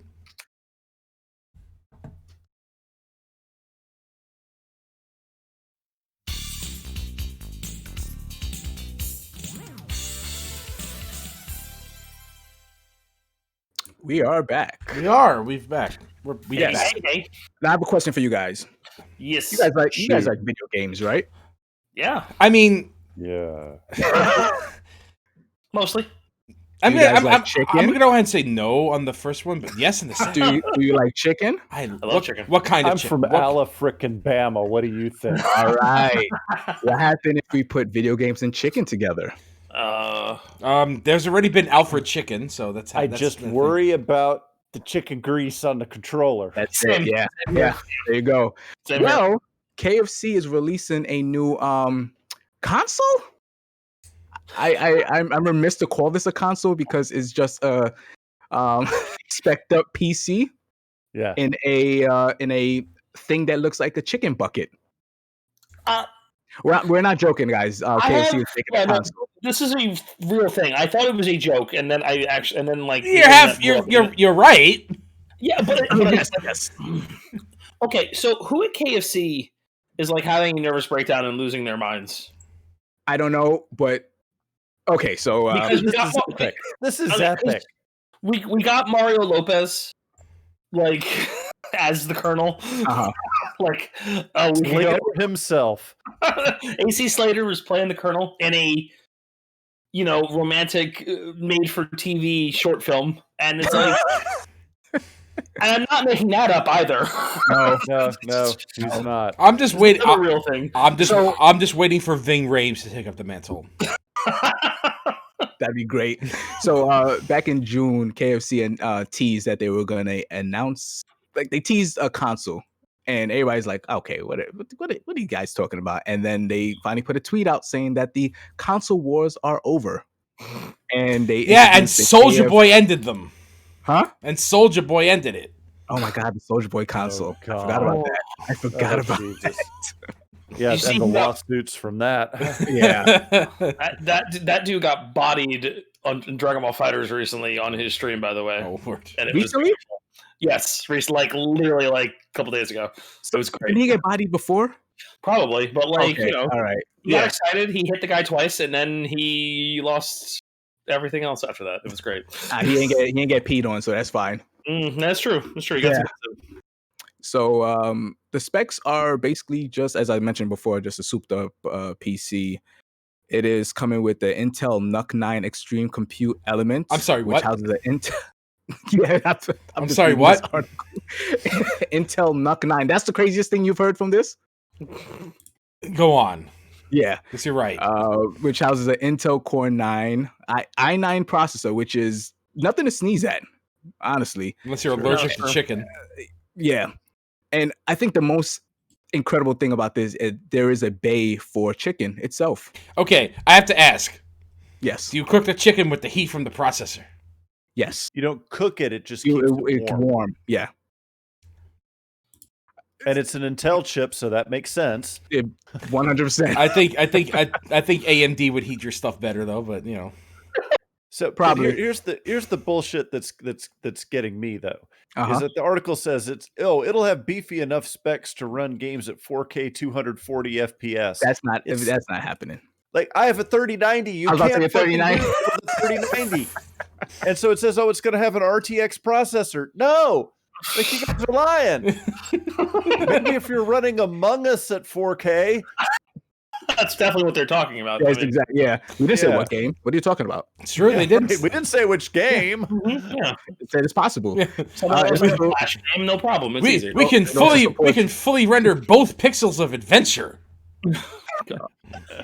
It also supports VR and ray tracing. I am. These are methods of cooking chicken, right? No, it's there's a tray. There's a tray in it to keep your chicken warm. So the question is, how is that separated from the rest of the case? Oh, just like water cooling. They figured it out. Yeah, it's just cook. It's water cooled with all grease. It's the first ever console that you have to pop out a tray and throw it in the dishwasher. Because I really think this is incredible.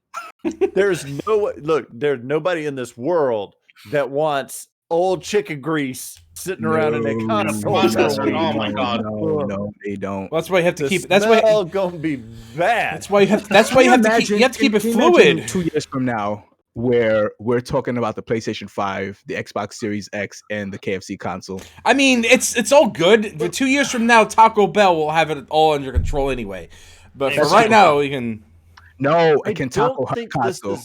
The thing is, I don't think this is designed to be a general release product. It's designed to be a kernel release product.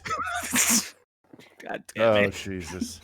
It never ends. Oh, God. It never ends. It never ends, Dylan. It never ends. Honestly, guys, I really like how this looks. It looks really good. The aesthetic is great. It's perfect. It's really good. It's a bucket of chicken. It is kind of cool looking, I'm not going to lie. I saw the design. I'm like, that actually looks kind of like neat. if Darth. If they don't get Blizzard to get a Leroy Jenkins branded version. Oh my god! What are you doing? Like, what are you doing? I got chicken. Like, come on, man, come on! It's right there. You know that's a commercial. This is a real life Yakuza side quest. Mm-hmm. Oh my god! It is. It is. Yep. It is. Oh my god!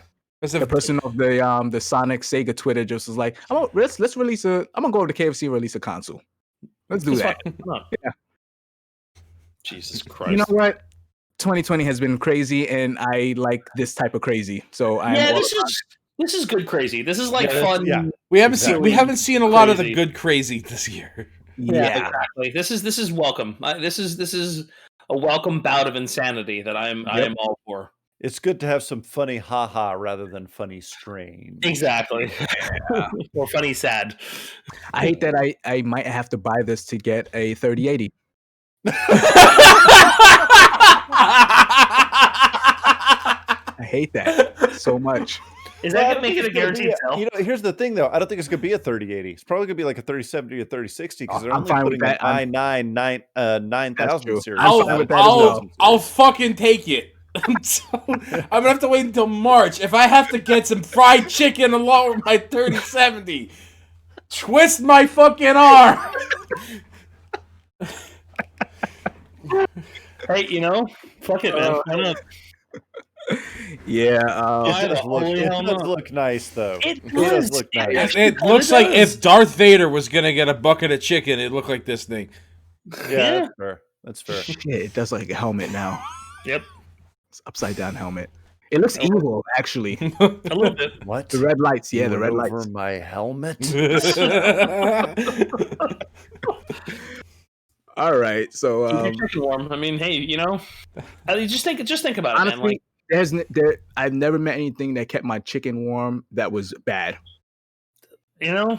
Fair, hard. but here's It's hard to argue, let's think logistically. Hang on, let's think logistics. Let's dig here. into All this. right. Where do you put your console in your room, in your gaming room? Where do you put it? As close to my chicken as possible. Sure, you can put your chicken in it. Right, but where do you put your console? You got to hook it up Because to your they TV. did. It wasn't possible before, but now it is. Yeah. Now Does that mean the console stays right next to you now? Yeah, right, exactly. Because Or- it's either you're going to have an HDMI cable running all the way across your living room, Mm-hmm. or you have to get up and get your chicken, which kind of defeats the purpose anyway. Yeah, because what was the greatest invention over the past 15 years of gaming? Wireless controllers. Exactly, and the ability to turn on the console from them. Most importantly, Yes, 100%. maximum laziness. Nope, I have to get up. Right. I can remote warm my chicken now. That's true. Even better invention. Mm. Yeah, but then, Hard to argue. then there's the whole how long have we left it in the fucking console issue. Never stopped KSC before. These are the people who invented Double Down. I mean, Yeah. The Double Down was a joke too. I know. That was another People April liked it, Fool's Joe. joke. That'd be like, make this, make it. Double down on it, please. It was so good, and I'm like, I will never eat this again. It was, it was like watching the dragon suplex off the top rope in that Wrestle Kingdom match. Oh, Kenny okay. Omega and Kind of dangerous. Yeah, it was awesome. It was everything I ever wanted to see, and I never want to see it again. Never want to see it again. Yeah, it was. Yeah. It's like Foley getting thrown off the cage. Yeah, exactly. He went to the back. Vince was like, "Mick, thank you for everything you did tonight." And Reset the clock. Any I of that never want to see this ever again. Yeah, exactly. Oh yeah, wrestling references. Always goes back to that. All right, so moving on.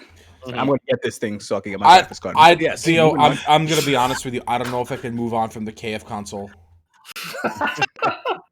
I don't know. It writes itself. It literally writes itself. Yeah, it does. Yeah. It's glorious. So Yeah, I'm all gonna. of us here likes to. Oh, sorry, Joe. No, it's okay. And All right. it's just gonna need some Kentucky Fried ray tracing, and it's gonna be. Damn, that's really good. That's really good. Anyway, all of us here like to stream, right? I do. Yeah. And everybody hates jail, I would assume. Going there. Wait, me going in or criminals Well, going in? Visiting a client or there myself. Don't like it either way. Yeah. You might be able to not be able to. You might, go to prison for streaming. Well, Yes. All right. not really. All right. All Let's right. hear this. All right. So for anybody who's listening to this podcast, I am an attorney, so I am actually qualified to talk about this. Indeed. To be Because fair, we are though, not. yeah, to be fair, I do not practice copyright law, but I do practice criminal law. Hmm. So there's a couple things to understand. There is, in fact, a provision in the combined COVID relief bill / congressional omnibus spending bill that as of about 4 hours ago, the president actually signed off on. Yep. At the 11th hour. It is law now. So there's a provision in there that, yes, if you taken at face value, says that illegally streaming a copyrighted work is now a felony. Hmm. All right. So now the difference between a misdemeanor and a felony is merely how much time you can spend in jail for it. A misdemeanor is up to a year. A felony is a year and a day to the death penalty. All right. So there's a lot of wiggle room there, first off. Yeah, a lot of wiggle room. So what this act really did. So this is going to be a long explanation, but it's important to understand what was actually passed. Mm-hmm. Copyright grants, per the Constitution, copyright grants to authors the exclusive rights to do certain things with their copyrighted work, right?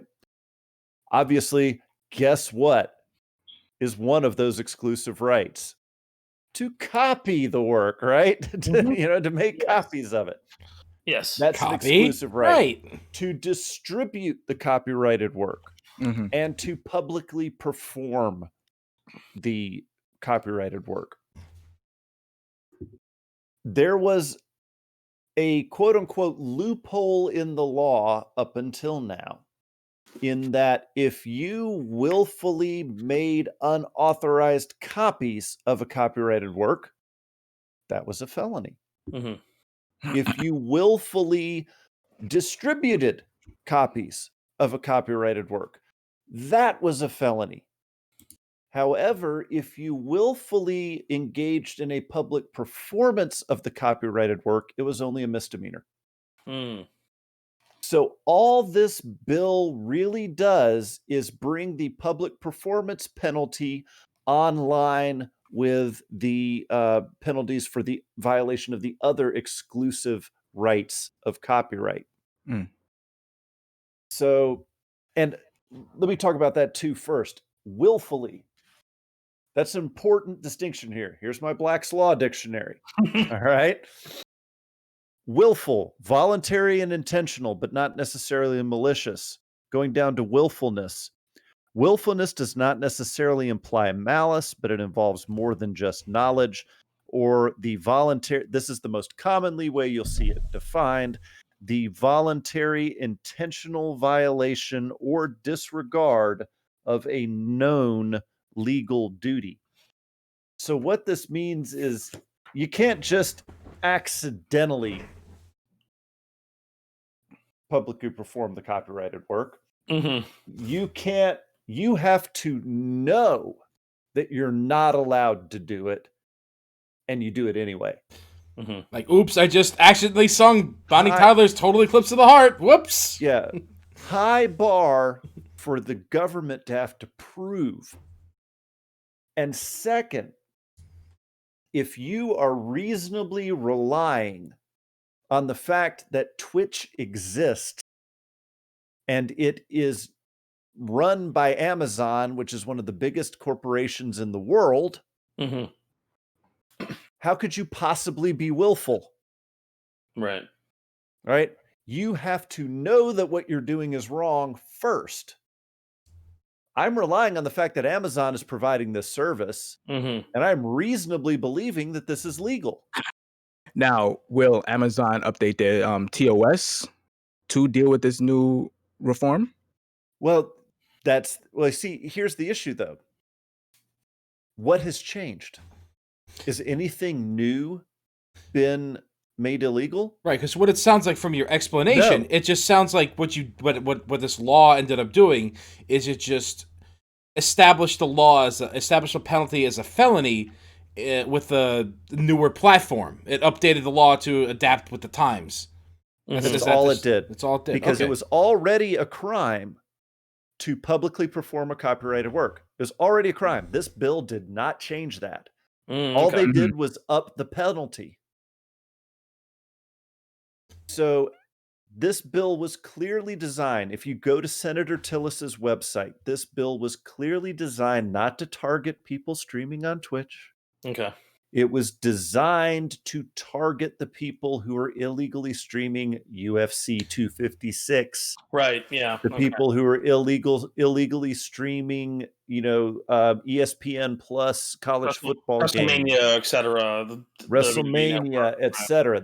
That is what this was designed to do, because what a lot of the people who were pirating movies and other pay-per-views were doing is they were setting up a illegal streaming site, and they had less to worry about because a torrent site distributing copies could be found guilty of a felony. But if all I do is set up a streaming site before this law passed, I'm only facing a misdemeanor. So this is going to affect things like Plex more than anything else. Say again? Plex. Are you familiar with Plex? I am not. It's literally designed for streaming content in the way you just described. Yeah, Plex is. Yeah. I have access to friends' Plex accounts, and Plex is. Plex sounds like it would be a big target of this. Well, it's not made for that. It's specifically for your own, use. Yeah, and this also only makes it a crime to run, as it's referred to in the law, as a digital transmission service, which means a service that has the primary purpose of publicly performing works by digital transmission. This is not definitive because this is a brand new law and no court has ever ruled on it, though. But the implication there, the way I read it and the way I read the intent of the statute, is that let's say that somebody decides that streaming your video game on Twitch is in violation of the copyright statute. Who is providing the digital transmission service? It's not me. It's Twitch. It's Twitch. Which in turn is Amazon. Right. I do not read what has passed here to say that me streaming it is the felony. Okay. It's Twitch creating the service that is the felony. Got it. Again, this is a brand new law. No court has ever interpreted it yet. It is entirely possible that a court would interpret it different than what I have. But given the intent of Senator Tillis behind this particular legislation, it seems like he's not trying to change the status quo at all. He's not trying to outlaw anything that wasn't already outlawed. All he was trying to do was bring the penalty. Basically, what they wanted to do is, quote unquote, close the streaming loophole. Right? Because technology has changed. 10 years ago, it was torrents, right? Everybody was dropping a torrent with the entire series of the X-Files, right? You just download the entire series, bam. Well, that's distribution. That was always a felony, has always been a felony. Again, if it's willful and it's of a certain nature, right? It's not just, they're not going to charge you with a felony for just streaming once. It doesn't make any sense, right? But at any rate, 10 years ago, it was actually making copies that was the problem. Let's take ourselves back to before the internet, right? Let's say I have a VHS tape FBI of a movie, right? And I decide to play it to 1,000 people on my property. I erect a big screen or whatever. I'm not a movie theater that has paid for a public performance license, right? Because this is all how you license the copyright material. You're Regal Cinemas, right? You pay Disney X amount of dollars to be able to show the latest Marvel movie in public. You are paying them a license to publicly perform that work. When I buy the VHS tape that is a consumer VHS tape, I am buying a license only for my personal and private enjoyment. The minute I put it up on a big screen and play it in public, whether I charge people to come to it or not, I have not paid for a license to do that. But back in the day, it was really hard for you to publicly perform a copyrighted work, right? Right. Now, all I have to do is play it on my computer and screen share it with the rest of you, and I'm doing a public performance. And that's what they were trying to stop, is because up until now, it was only a misdemeanor to do a public performance. We just want to bring the penalty in line with everything else. Nothing is changed in the law. So now, all right, go ahead, TJ. I was gonna go ahead, Joe. I was gonna ask if your opinion, if you think this will affect how the streaming distribution services affect how video gets transmitted through their systems, because I know people are using it for watch parties on like Discord and other things like that, and other video chat things like Zoom and Google Meets and that kind of thing. Do you think that those services, and as well as Twitch, will come down a lot harder on that kind of thing because of this updated penalty for this stuff, or do you think it will mostly remain the same? I think it's mostly going to remain the same. And the intent of this bill was merely to deter more strongly people who are setting up illegal streaming services for live events, because that's basically really the only demand we have left, right? For pay-per-view events, right? Like everything else, we don't care, right? And nothing has changed. And this also, I think people have to realize too, that everything that we do on Twitch and YouTube, there is not a single court in the country who has ever decided that that is legal. The only reason Twitch continues to operate and why Let's Play videos and such on YouTube are allowed is because the copyright holders are not taking people to court. So it's always been within their rights to do so, to tell people not to stream. Nintendo was doing that not too long ago. Atlas as well. Atlas, really? Atlas is notorious for it. Yeah. Yep. And at least in the United States, no court has ever ruled that that is fair use. And here's another thing that people have to understand about fair use is that fair use doesn't mean I get to do it and they can't do anything to me. Fair use is what we call an affirmative defense. What that means is that the only time you get to invoke fair use is when the copyright holder drags your ass into court. And then you have to defend yourself by saying that my use was fair use. It's not a case does not get thrown out based on fair use. That is something you as the defendant have to prove in court that my use was fair. Okay. Do you think this law was pushed up more? I don't know how long this was in the play, but do you think it was pushed up quickly because of the state of the world? It's been around since the beginning of 2020. This has been kicked around since the beginning of 2020. I'd say even before COVID was really breaking out. Then I think so. And again, it's what you really have to understand. That the real impetus of this law is just trying to close a loophole. Yeah, when you explain it, that does make sense to me. So all the big kerfuffle is just much ado about nothing. Yeah, well, I mean, I guess it's just one of those things where it's just this came as a giant wake up call to everybody who streams games, maybe, where they were like, "Oh shit!" Yeah, I think the reason, every company feels like, for the reason Dylan, I'm sorry, Dylan, I interrupted, but for the exact reasons you said is because, like he said, none of this stuff has ever been decided. It was legal. Yes. Yeah. So at any given time, this could all just go away. So anything that comes out to threaten that, people are going to be afraid of. Yeah, but here's the way I have seen it. We are on this balance right now where neither side of the argument really wants to take it to court because they're too afraid to lose. And the ramifications from that.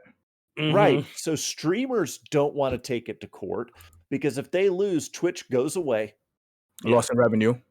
70% of YouTube goes away. I don't know if it's 70%, but half of YouTube goes away. An enormous amount of YouTube goes away tomorrow. Right. Tomorrow, if courts decide with the copyright holders, and in my personal opinion, the law is on the side of a video game company if they try to go to court and say streaming is illegal. But now you lose that free advertisement. Yeah. Well, and I agree. It is free advertisement, and quite frankly, the video game industry is the only industry that has fucking gotten that memo. Yeah. Right? Because clearly the Recording Industry Association of America has not gotten that memo. See all the DMCA takedowns that they've done on Twitch this year. And everybody's blaming Twitch for them. It's not Twitch's fault. No, the RIAA jacked up the number of claims that they were dropping on people's accounts by a factor of 10 to 100 this past year. And I think under Section 230 of the Digital Millennium Copyright Act, Twitch has to respond to those claims or else it is liable for copyright infringement. It's probably another big reason why this law coming into play really scared a lot of people, is because that DMCA thing is still fresh in their memory. So seeing this is on top of the DMCA thing, now we can go to jail because of it. Yeah, especially because you're on people can just clip you too. It's not like there's a lack of control, and I think Twitch is. But you can delete clips of your own channel. You can delete clips of your own channel. Yeah, that's true. But Twitch is in a really awkward position where this is. I mean, I can't imagine anybody dreamed Twitch would be what it is today. They didn't know what it was. Nope. Twitch is what, 12 years old, if that. I don't know, it's been Justin TV. Justin TV goes back to at least 2006.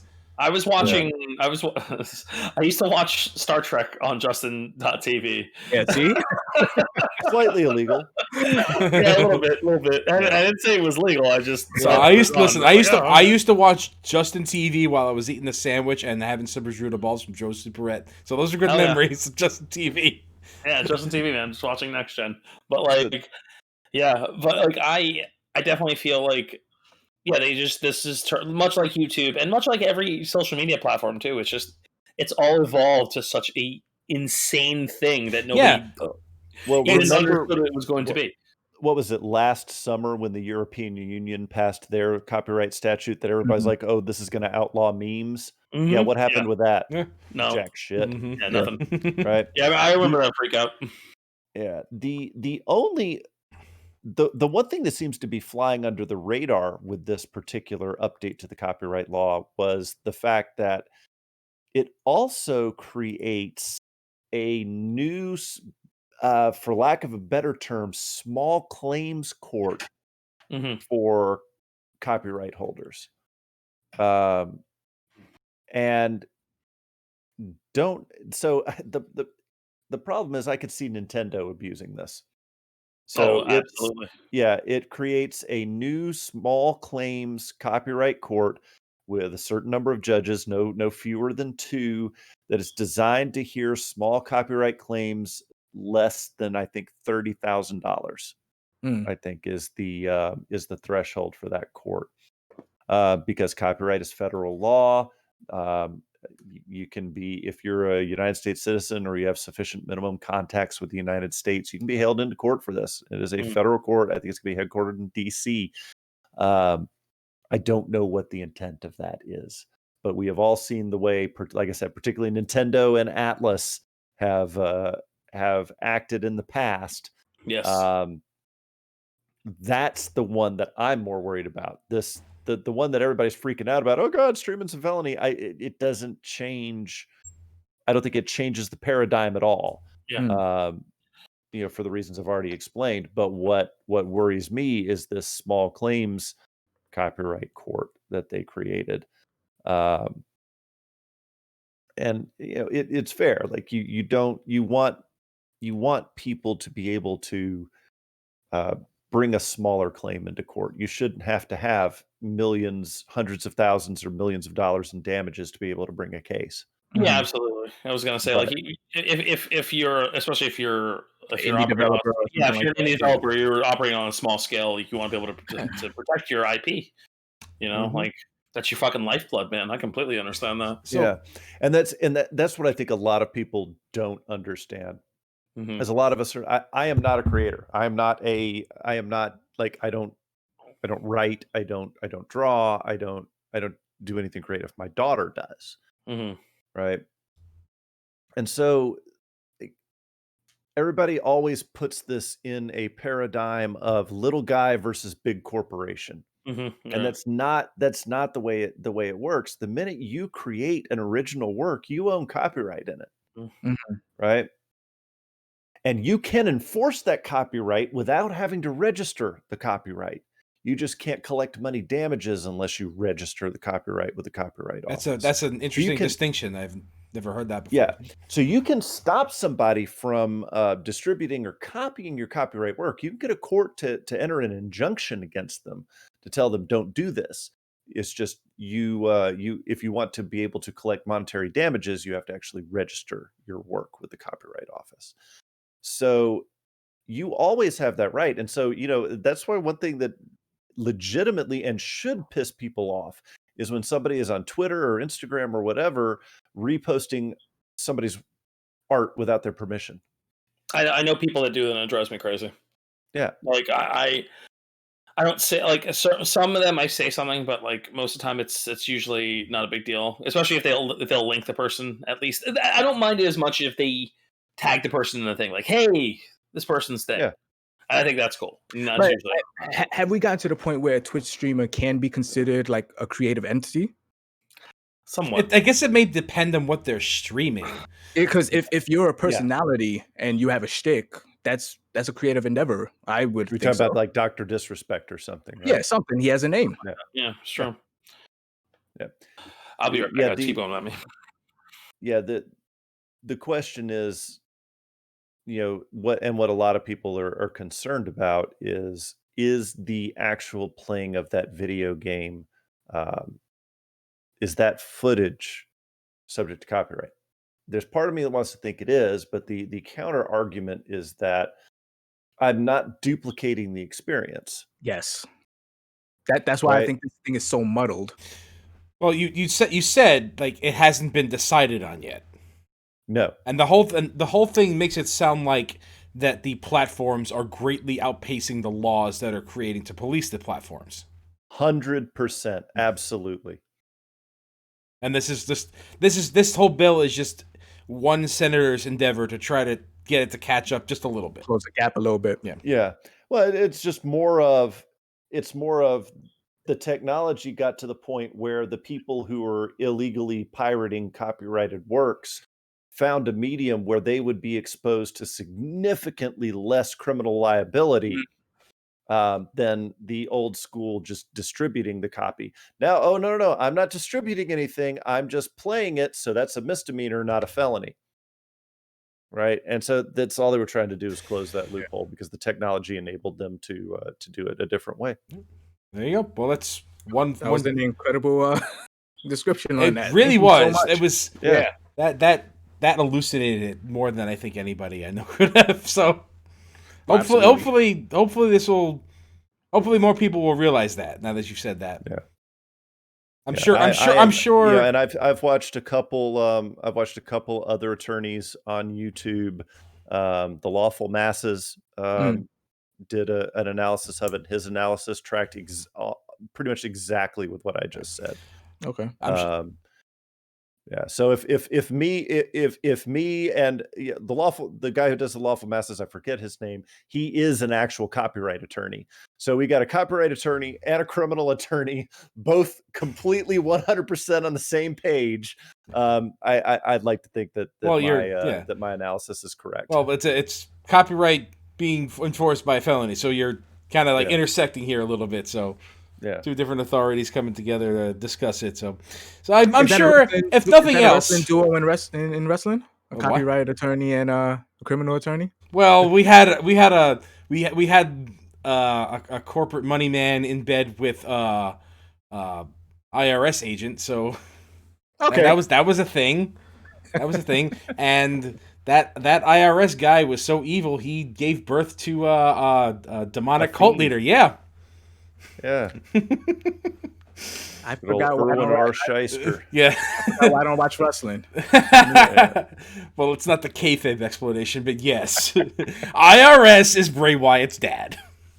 Yeah, no, I just found actually, now that I'm looking at this, they've been kicking this around for a while. So I just found a memo from the Copyright Office from July of 2019 when they were talking about trying to fix this loophole. Oh yes, back in the old world. Yeah, dear Chairman Tillis and Ranking Member Coons, I am pleased to deliver the Copyright Office's responses to your recent inquiries regarding potential felony penalties for criminal infringement of the right of public performance, specifically as this applies to illegal streaming of copyrighted content. This is July 18th, 2019. So this has been kicking around for a while. Some copyright holders have noticed this for a while. Probably what it was the first time they tried to go after somebody who was on an illegal streaming site, and the U.S. attorney went back to the copyright holder and was like, man, the best I can do here is a misdemeanor. This can't stand. Yeah. Okay. All right. Well, but there's something to be said. When you change something from a misdemeanor to a felony, there's much less incentive to engage in that criminal activity. Yeah. Right? When it's just a misdemeanor, like slap on the wrist. Slap on the wrist versus lash on the ass. Yeah. Yeah, right. But once you make it a felony, now I want to think twice about this. Yeah. Definitely. Well, I'm sure as things for that explanation. Yes, thank you. No problem, man. That was a fantastic explanation. I'm sure as things go on and people realize nothing has actually changed, people will calm down even if they don't hear the explanation. Yeah, I hope so. Unless companies start to take streamers to task. Yeah. Well, but again, this bill only makes it a felony if you are running the streaming service. It doesn't sound like anything's going to change because of this. I don't think it's enough. Yeah. I don't think it's enough motivation to really get anybody moving in towards one direction or the other. It's not changing the paradigm at all. Like, we're still, Twitch and YouTube and everything is still running in a legal gray area, and we're still at a point where neither side wants to take it to court because the risks of losing are too great. Yeah. Almost a symbiotic relationship. Copyright holders, they get to court and all of a sudden they're like, oh yeah, no problem. People can stream the video game all they want to with no repercussions. Yeah. Imagine how bad the copyright holders are going to feel, because now, Nintendo can strong arm people. Yeah. Right, with just the threat. But if Nintendo the past couple of weeks, if Nintendo pushes hard enough, could there be some movement on that? Will it force somebody's hand eventually? I don't think Nintendo wants to do that, because even though they are probably one of the worst when it comes to any type of reproduction of their content, they also know that if they're the ones that push the envelope and push the issue and they win, they're going to be seen as the bad guys of the entire industry. Yeah, I think they're smart enough to realize that. So you don't think they'd ever push it that far? Then if I was their attorney, I would advise them not to do it. Let's put it that way. Because I love Nintendo, but man, they can be hard-headed when it comes to certain shit. Man. You're being generous with that. Yeah. Well, okay, they're fucking dinosaurs most of the time, and it's really bad. And they have zero awareness of the fan culture that surrounds their product. Sometimes what was it, 10 years ago with the Nintendo Creators Program on YouTube? Oh my god! I don't even think that was that long ago. That was maybe 5 years ago. They really should just follow their own name and just leave luck to heaven. It's true. Absolutely. All right. Oh my goodness! Yeah. Thank you so much for that. That was fantastic. Absolutely. Yeah. Anybody have anything else on the docket? Well, I was going to say, well, speaking of Twitch, if you guys want to talk. Yeah.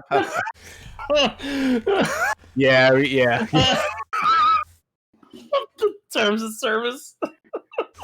That freaking conference call was it hurt. It hurt to watch because I'm like, I can't believe these are actual human beings talking about this. Yeah, but let's knock the misconception out of the way first. They did not completely ban the word simp incel. Yeah, let's set the table a little bit. Yeah, let's let everyone know what we're even talking about. Dylan just dropped the food on the table. We didn't put the tablecloth down. Yeah, what Twitch has said is that if you use those words in a derogatory context to insult someone on the platform, it is a violation of our terms of service. They did not outright ban those words. Yeah. So and the words are simp version, if I'm not mistaken. Simp, incel, and virgin. And virgin. Yep. Which, if I'm being honest, I did not know what an incel was before this whole kerfuffle. Involuntarily celibate. Where have you been? Yeah. Can I share that rock with you? Theo is blissfully unaware of things that are It terrible. was. The term incel is co-opted as an insult. Yes. From a subsection of people who are really, really just absolutely depressed, but can spawn some really, really terrible human beings out of it. So that's the origin of that, because the people who celibate. Yes. So I think that gets me is why is virgin an insult? It's because would you not live in the 90s, man? Come on. it's just a fact sometimes. I think it was so commonly I think it was probably so commonly linked to simp that because I think the association was that anybody who's donating a significant amount of money to a female streamer is a virgin who's hoping she'll sleep with him. Okay. Yeah, this is how all these three things tie into each other. Yes, essentially. Okay. Yeah. Oh, but my God. And that's just the issue here, though. Like, Twitch would not have this problem if it weren't for the fact that there was a streamer who was not terribly famous until she decided to bend over and spread herself in all her glory while streaming. And I mean bent over, you saw the JJ and butthole. What was she right? streaming? Do what now?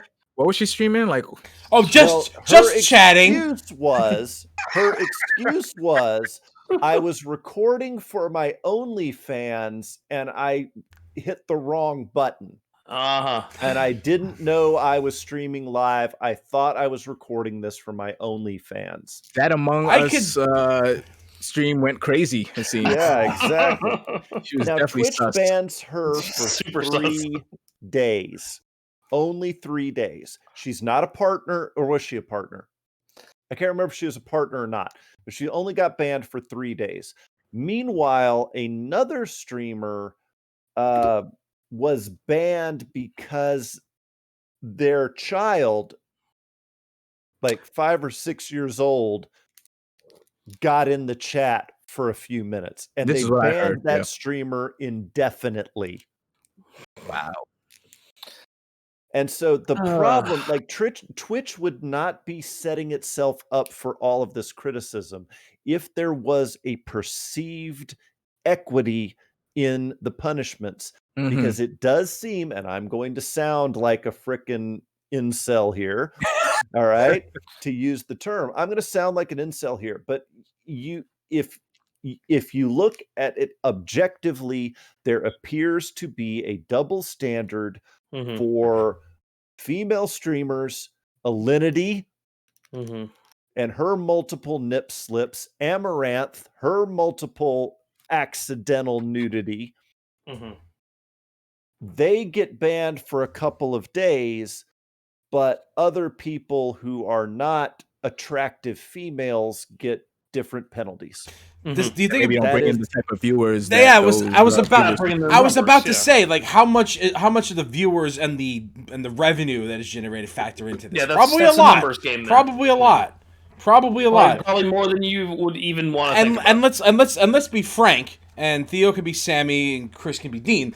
But like the attractive women are gonna bring more money, more viewers in. Of fucking course they are. Well, but are they? Wait, hang on. Time out. Okay. Are they? Hey, man, let's hear it. What? Go look at the top 20 streamers. They're all men. That's true. Yeah. Shroud, Ninja, Dr. Disrespect when he was still on the platform. Like, I would be interested to know where in like the top 100 streamers on Twitch you find the first female. Okay, that's fair. And I guess a better question would be, what would happen to one of those top 20 if, let's say, a 5-year-old got into one of their chat? Would the same penalty be As levied? Dr. Disrespect. Well, Dr. Disrespect's whole thing, from what I understand, is like total hush hush. Nobody talk about it. Nobody knows. Nobody knows. Fucking knows. Nobody knows. Correct? Yeah. Correct. We still don't know. We still don't know. So whatever it is was like he's probably covered by a non-disclosure agreement, something like that. Probably. So we don't know. We don't know what's going on. I bet that was in his contract, because when you sign an 8-figure contract or a 7-figure contract, no, it was 8 figures. It was tens of millions, right? Jesus. When you sign an 8-figure contract, there's going to be. It's going to be it's going to be as thick as my Black's Law dictionary right here, right? And there's going to be all sorts of terms in it that basically, and probably one of them is, should Amazon decide to terminate this contract because of a violation of the terms of service, you agree that you will be bound by a non-disclosure for X amount of time. Oh, it wouldn't be indefinite? So probably most jurisdictions would not enforce an indefinite because you're at that point you're stifling speech. Right. Okay. Yeah, that's another thing people don't want to get into. Dr. Disrespect would never have been an employee. The reason I say that is because he's probably an independent contractor rather than an employee. And the only time you can really keep somebody from speaking in perpetuity was if they had access to a trade secret, like the formula for Coca-Cola. Mm-hmm. Right? I got access to the formula for Coca-Cola. I get fired from the company. They will own my ass and all of my children's asses for 4 generations if I divulge the formula, right? Because it's a trade secret. Okay. Right. I doubt the reason that Dr. Disrespect was banned from Twitch was a trade secret. So he's saying he doesn't know the ingredients of Coca-Cola, but does he know the herbs and spices that are going into the KMC console? Does he know that one? Probably not. Probably not. Probably he's not. Gonna be a spokesperson for it. But to circle back around to the whole Twitch banning these words, right? Like, it's another, just like the copyright bill, right? It's a matter of, do you actually bother to read past the headline? Mm-hmm. Which is a freaking metaphor for the entire United States of America. Yes. Yeah. No, absolutely. But not in fairness, but like the part of the problem is that the headlines are intended to be like a summary of everything, and just people just look at it, and sometimes spin is put on these headlines, and you're being too generous, Joe. You're right. Generous. They're designed to be clickbaity to get people to follow the link. Yep. Because that's the only way you make money now. Because the internet has become an ad-based economy. Unless you can serve ads upon me, collect my personal data, and get me to actually click on your website, you go bankrupt. Well, then I ask you, if people are only reading the headlines, how are they clicking the articles? Fair. But well, no. All right, let me repost that. Okay. Oh, the finger guns pissed you off. Okay. Yeah, it didn't piss me off at all. But I'll click on the link. But how many of the average Americans are going to read past the first paragraph? It's true. Because if anyone who's ever taken any journalism class will tell you, if you're writing an article, what's your first paragraph? It's the hook. Oh, right. Yes. The summary. It's the summary of everything you're about to say, and the hook. Yeah. So for this one, for the bill here, the copyright update, I'm sure it was all things like a new bill, or packed into the COVID-19 relief bill was a provision that would make, from Senator Tom Tillis, that would make illegal streaming a felony. And that's all people want to read. They don't want to read the rest of the context. Exactly. It means, yeah. They read that first paragraph, that summary, and they're like, oh shit, we're doomed. I'm going to go to jail because I'm streaming a 30-year-old Legend of Zelda Link to the Past randomizer. Well, Nintendo. Well, I mean, if Nintendo could, they would. They could. Yeah, it's a matter of time. Yeah. Enjoy the ride while it lasts, I guess. But I definitely am guilty of that whole read the headline thing sometimes too. You're a human being. Yeah, we all are. Like, we can pretend like, oh no, I read everything. No, you don't. Not everybody reads everything. I'm not certain even, articles you're going to take a greater interest in. You're going to read in depth. Lines with your And some of us make a living by reading past the first paragraph. Exactly. Like that's like 90% of my job. What I'll do sometimes what I'll do is if I'm really interested in the subject matter, I'll read the headline, some of the first paragraph, and then I'll check the comments. Yeah. Oh, dude, the first rule of the internet is never read the comments. No, never read the YouTube comments. There's always some pretentious guy in there saying, "Here's the reason why this headline is bullshit." And then they summarize it, and then there's a whole discussion, and it's often more interesting than the article. And it's more it's more elucidating too, because they start fact checking the article in the article. It's great. Read the comments. That the guy whose comment you're reading, you click his profile and it's all QAnon. Well, that's why you read the replies too, because there's another guy calling the other guy on his bullshit, and it's great. You know what? I'd rather read the article and make up my own mind than having to read dueling comments. Yeah, I can't. My brain can only handle so much of that. Sometimes before it wants to fucking drip out of my skull. Sometimes I just realize like I'm not an expert in what they're talking about. Maybe somebody else is. No, of course, and there's nothing wrong with that, and that's always a good thing to. Yeah. It's certainly better. It's certainly better than just reading a headline and moving on. Yes, I agree. Oh yeah, I'll give you that. Absolutely. Depends on the comments. You're right. Sure, like if then, scenarios here. Things are bad if another thing is not bad, and then whatever. Yeah, I lost track of what I was saying. It's fun. Oh man. Well, gentlemen, you wanna wrap it up? That was a lot of wrap it up. We opened everything 2 days ago. Hey, what did you guys get for Christmas? Anything good? Claire bought me. I mean, and by extension, it's also for her too, since I'm some person who does the cooking in the house. She got me a brand new pot and pan set. So I have like all new cookware, and I am extremely fucking happy. And all right. Do you have an air fryer yet? Oh, no, bro. I keep hearing about it, and I'm like, it will change your life. Yeah, I hear that. I want to get rid of my pots. Huh? Yeah. What are you saying, Dylan? I hear that too. Oh, I'm hearing that. I'm getting really into just cooking in general, and that's my big thing this year. Right. Get that shit out the way, and then get an air fryer, and then throw all your pots away.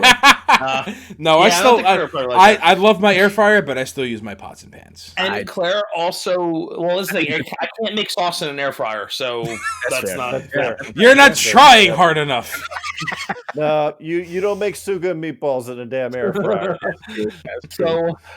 So I got that, and she also got me like a new knife set, which we desperately needed because all my knives were just fucking destroyed. And I was really happy. I'm slicing shit. I'm like, oh my god, I got steak knives now. This is fucking great. And I got her. We both got each other kitchen stuff because that's where we're at in our relationship.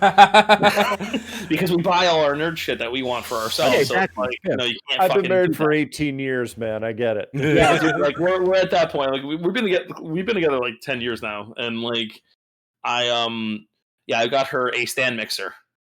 Oh yeah, nice. The only reason I haven't gotten one of those because I don't have space for it. Star Platinum or the world, Chris? What? Star Platinum or the world? The world. No, it's fantastic, and she already put it to good use. She made ginger cookies, which are nice. I saw that on Instagram. Looked amazing. Oh yeah, they were amazing. They are amazing. They're still we haven't eaten all of them yet, so yeah, they're fucking delicious. Awesome. So that was pretty much my Christmas. How are you? We just made stuff. I made her some truffles. Aw, nice. You made truffles. My first time, nice. Yeah, my first time making it. Hazelnut is really hard to find. Yeah. Yeah. I went to like 4 stores and they were like, "Yeah, what? No, we don't have hazelnut. Want some cashews?" I'm like, "Sir, I do not want cashews." I'll take cashews any day of the week, though. Oh, yeah. You give me cashews, I'll take the cashews. But cashews are great. Then I'll go somewhere else and look for the hazelnuts. But I'll take the cashews. Cashews are great. Without doubt. I'm looking for hazelnuts, but yes, I'll take the cashews. Yeah.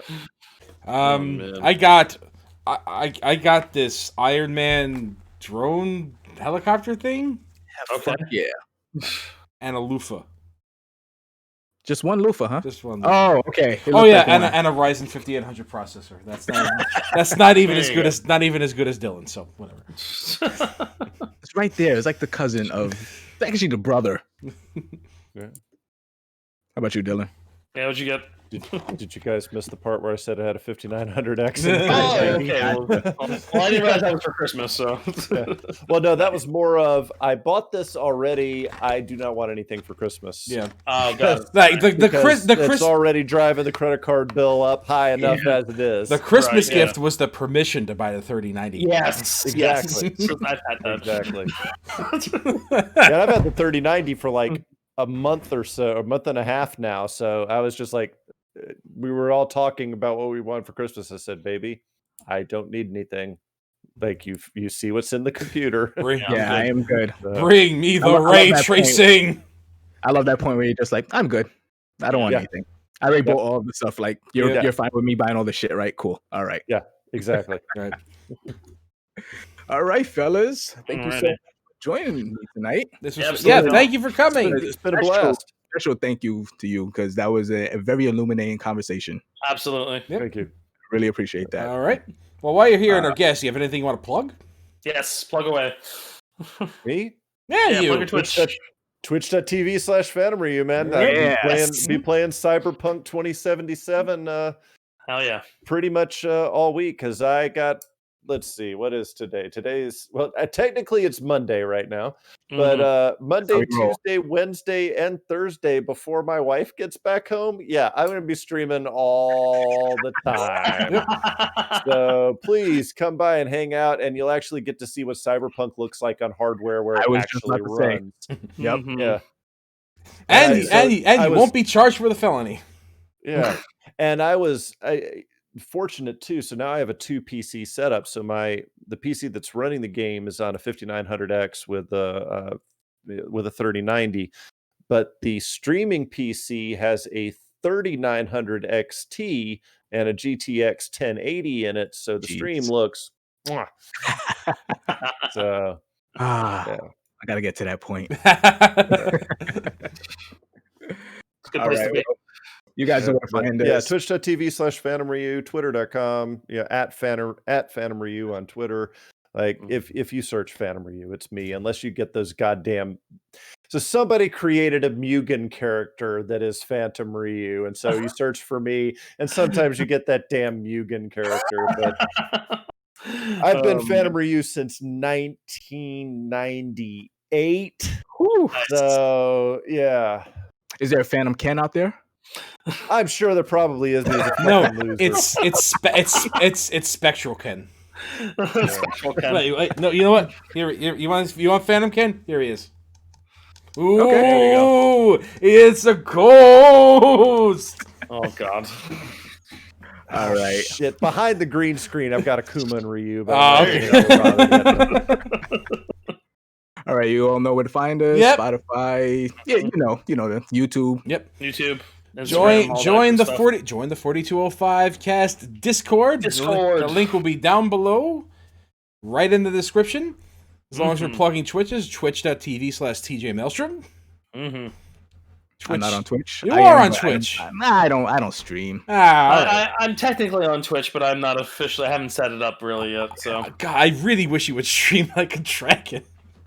Who, me? I will. All right. I won't. Yeah. I guess I'll plug my Instagram if you guys want to follow my toy photography at Go NYC for it. Toy Life. All right. We're plugging away. Yeah, plugging away, baby. Yep.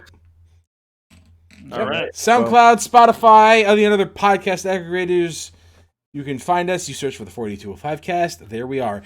Episode 200 is coming. Let us know. Oh. Let us know what you want us to talk about. If you want us to do anything special, 4205cast@gmail.com. Send us an email, harass us, yell at us if you didn't like our opinions on something, please. They love our opinions. Or even if you did, no hate mail. Or yes, hate mail. We want more good stuff. Hate mail's good. No, hate mail's good too. It's fine. Just talk about how you want the guy with the sexiest voice you've ever heard back on the podcast. Oh shit! Well, Andre, man, for Dylan to come back. Andre will be back next week. All right, thank you all for listening. This is the 4205 cast. Off.